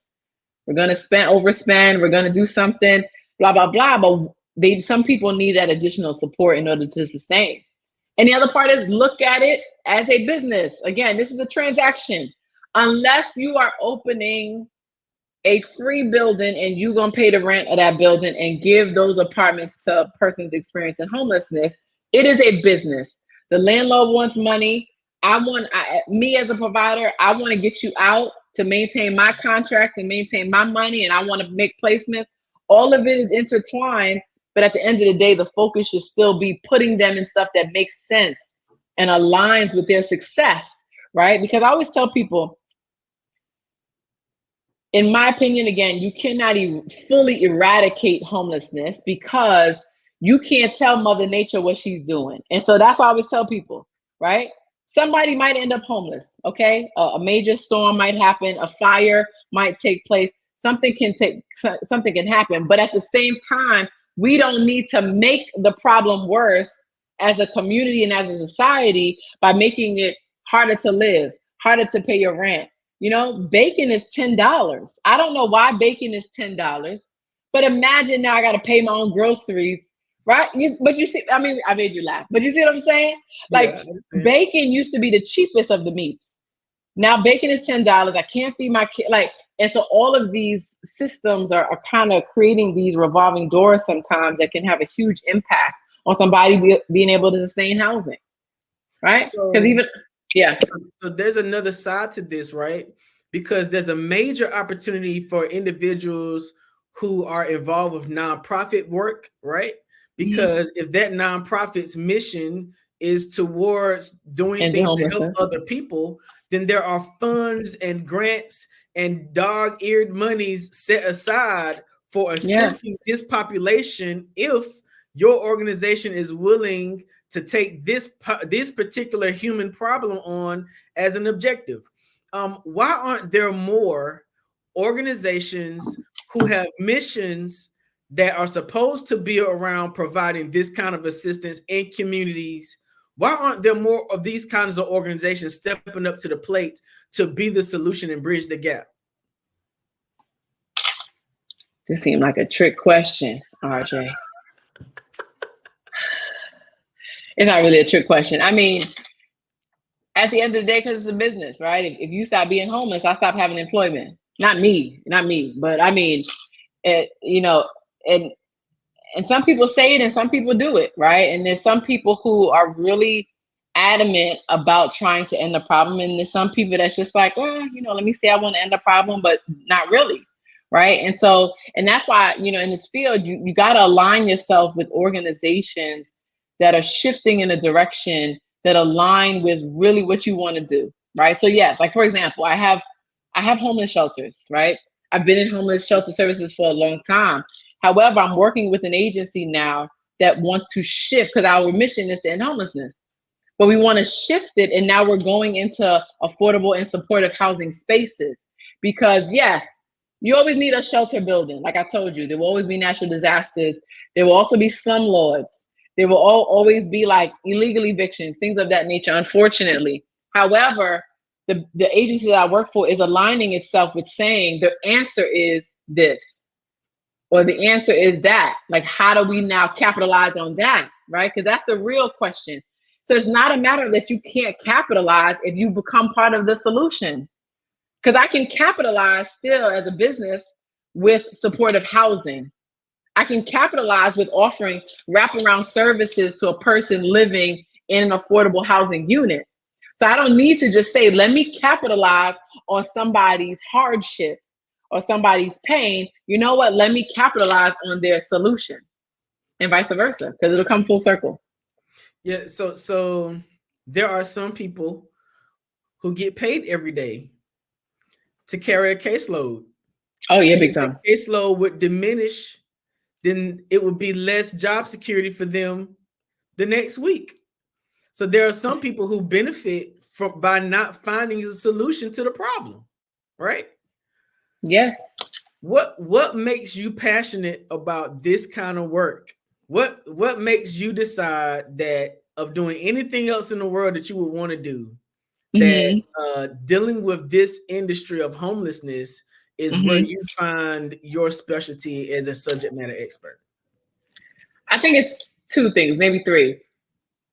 One, I work, in New York City, I work with population of people who look like me. And so I'm not that far removed. And I always tell people that you're one paycheck away from being homeless. And so being able to be an advocate or voice of reasoning or support for people experiencing hard times and being that voice from a human perspective keeps me motivated. And then in return, and then on the flip side of that, to be able to mentor, empower, encourage people when they're at their lowest. And that's what I tell people also all the time too. Homelessness is a response to trauma already experienced. Please understand that by the time you see a person experiencing homelessness, whether that's on a street corner or in a shelter, right? They've already asked, right? They've already couch surfed a couple of times. They've already, broke up a couple family dynamics or relationships, before they got to that place. So to be able to meet them there, right? Get downright dirty with them and say, you know what? You're going to get out of this. And then go step by step in that process, to me, is the most rewarding process ever. Because I always say to people, be the case manager that you need. God forbid you end up homeless. Yeah. And so when I interact with people, I'm going to be that case manager. I'm going to be that staffer where if God forbid, right? Again, remember natural disasters, right? I just bought a house. God forbid this, something happens to my house and and my family can't, I need me in the shelter. And so therefore that keeps me motivated to make sure that both me, my staff, and, the agency that I work for continues to empower people to see past this very dark state that they're at to realize they can get better. Not to mention, you shouldn't treat people bad when they're in a bad situation, because you never know, that person may flip and become somebody, and you might see them someplace else, right? You can't always think that you're going to be up, right? And you never know, that homeless man that you've been helping or whatever, one day might see your kid and protect your kid. Like, you don't know. And so don't look down on the least of these to make yourself feel better, but like encourage them, because one day they might be a childcare worker. They might be, working in the school system with whatever. They might be your state senator. You really can't say this one spat of time is going to really define who they are. And therefore I'm continuously motivated at the fact that I can help them see more for themselves. One thing I love to see is success stories. I always like rooting for the underdog per se. And so to see children who have grown up homeless and then turn around and become something absolutely successful and then give back to the communities that raised them. It is an amazing thing to see. Like there's this movie with, I think, Tiana Taylor in it that recently came out about her adopting this little homeless boy. And then, you know, it was a little interesting the way it happened, but it sort of showed more than some other times that I've seen before, the process of how homelessness hurts, right? How a little kid goes to school one day and everything is good. They come home and we're moving. We don't know where we're moving to. We riding on the train. We don't know where we're riding on the train to. We end up at somebody's house. We don't know whose house this is, but this is where we staying at.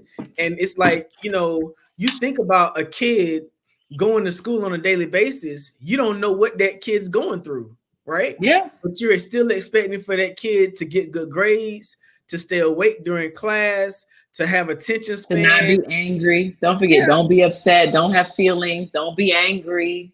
The kid ain't 8, and they done dealt with hearing the mama beg all the family members, can I stay with you tonight with Boo Boo or Ray Ray? You know what I'm saying? Or they're in a bunk bed with their mother on the bottom bunk. That is not, you know, the most ideal situation. And to recognize that, and more times than not, your daddy can't come with you. Hello. Nobody can actually come here. Disqualifies you from even getting the assistance that you need. So now you're talking about the deterioration of a household, and people are making big money off of this business. Yes. It's tough, you know, and again, it's always like it's just really tough. It's also sad. Like when you think about it, it's really sad. It's tough because when you really sit down, if we put all of the politician, business owners, advocates, or whatever in one space, we already know the answer. Like but we all know the answer. But who's going to be responsible? Yeah, who's going to say, you know what, that's X amount of jobs gone, right? Because, you know, or that's, you know, nobody's going to do that. Which again, that's the sad part. And again, nobody looks at it from a perspective of like, what are these people going through, right? You want to look at it from the perspective of, well, they're homeless, they should take anything. Like, no, you take anything. Like, is that, like, that's the point. Like, it's not just because they're homeless that they should just be subjected to anything and take anything, because they're human. They're somebody's aunt, mother, cousin, friend. But it's sad when, if I went into the shelter and I got 4 kids and I'm trying, like, here I am, the worker, and I'm trying to get, you know, that person to be like, listen, get a job, be a CNA, be a HHA, get back with your, you know, child's father. I'm doing all of this. And you go get the training, you get the schooling. And now, you know, you make, because minimum wage is $15, I think, or $16. And now you make $18, right? And they cut your case. You're not working $18 no more because you're going to feed them kids. And so again, people can't always look at it from that perspective. Sometimes the system is working against them, which also makes the problem worse, right? You're paying into the system as a taxpaying citizen, as a homeowner or whatever. You're paying into the system, but the system caps people out. It cuts people off. It doesn't really give full services, right? For example, again, in shelter, I'm not a child care worker, okay? I offer recreational services while you're in the shelter. So what that means is while you're upstairs, I'll play with your kid from the hours of 10 to 6. But you may not have a high school diploma. You get a job. McDonald's may not give you the morning shift. Chick-fil-A is going to give you the overnight shift. Amazon might give you the all these places might give you the overnight shift, but I'm not watching your kids, right? And so you can't leave your kid upstairs, because then I'm going to call ACS or Child Protective Services, and you ain't got no loved ones. So guess what? Now you can't get employment. And here you are now still homeless, because sometimes the system of it is working against you. And that can have a huge impact as well. So again, everybody can't just look at it from like, oh, this person's lazy, this person's a bum. And then, oh, all this housing popping up. They can't afford it. $17 an hour can't afford that. I've seen affordable housing advertisements where the minimum salary was $110K. Who's that for? Whose affordable housing is that for? right? And it's across the street from a homeless armory because they working on gentrification, right? So they working on trying to get this armory out of. But like, think about stuff like that, right? That's not affordable. And then if you do give me something, it's probably public housing. And we all know, I don't care what state you're in, nobody likes public housing.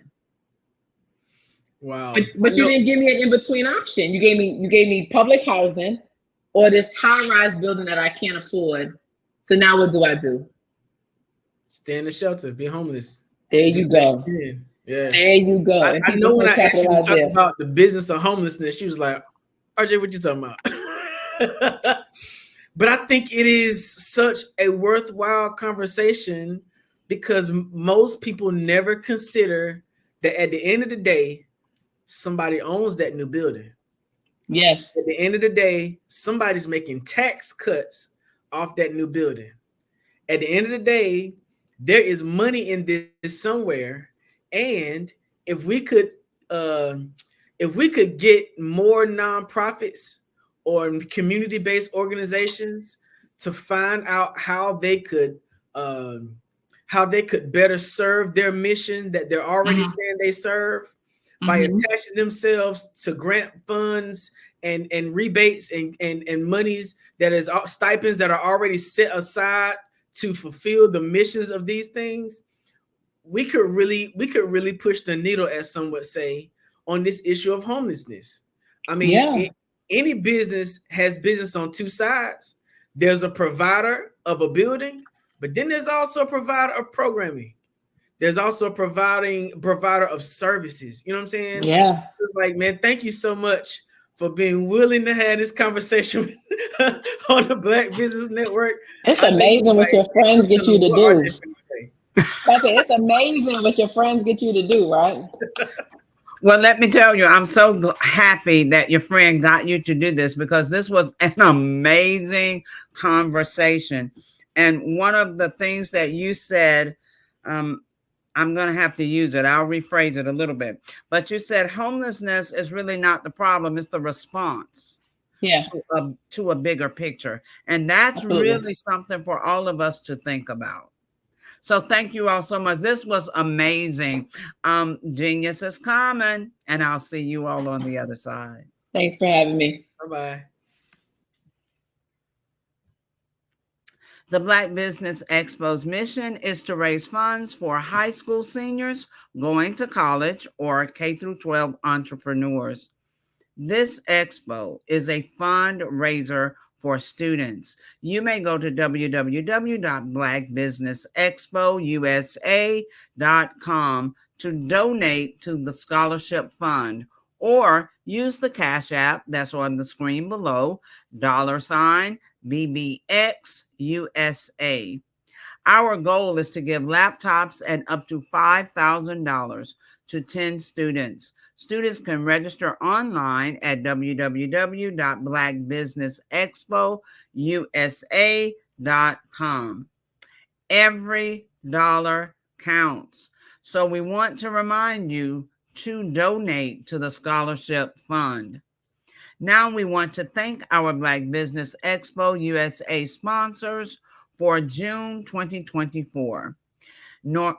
NC 100, Moody Capital Partners, Suede Soul, 5-Star BDM Media, Lotus Riche Coaching and Training, Carolina, Virginia Minority Supplier Development Council, Step Management, Hello LLC, BHS and Associates, Margie McLean Foundation Incorporated, Genius is Common, Earth Essentials, Mullane Shawnee Global, Executive Women's Success Institute, The Quality Coaching Company, Superwoman Business Services, Creative Force Studios, Lee Entertainment, Artistic App Design, and Black Business Expo USA.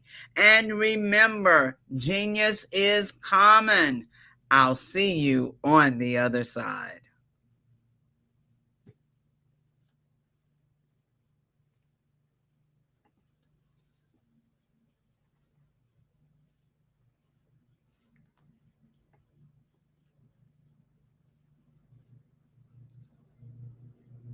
Hello, I am Dr. Eric Kelly III, the visionary strategist and founder of the Black Business Olympics. I invite you to showcase your Black-owned businesses on the Black Business Network global stage. The Black Business Olympics is a global Black Business Network platform that propels Black-owned businesses into the international spotlight. By showcasing your business on the Black Business Olympics platform, you can reach a worldwide audience of potential customers, partners, and investors. You can also establish yourself as a thought leader, an expert in your field, attract lucrative partnerships, and more speaking engagements. In addition, the Black Business Olympics platform provides a valuable opportunity to connect and collaborate with like-minded entrepreneurs and business professionals from around the world. This can lead to new business opportunities, ideas, and relationships. Finally, by sharing your story and expertise on the Black Business Olympics platform, you can inspire and empower others. This is a powerful way to make a positive impact on the world and leave a lasting legacy. If you are a Black-owned business owner, I encourage you to seize the opportunity to showcase your business on the Black Business Olympics platform. It is a once-in-a-lifetime opportunity to make an indelible mark on the world. Be one of the 1,000 visionary entrepreneurs who are changing students' lives, shaping industries, and leaving an unforgettable legacy for their families. Unleash your voice on our global stage and watch your business thrive. Black Business Olympics is one of the largest Black business showcases in the history of Black business in the world. Yes, the entire world. Just give me a call today at 919-308-9090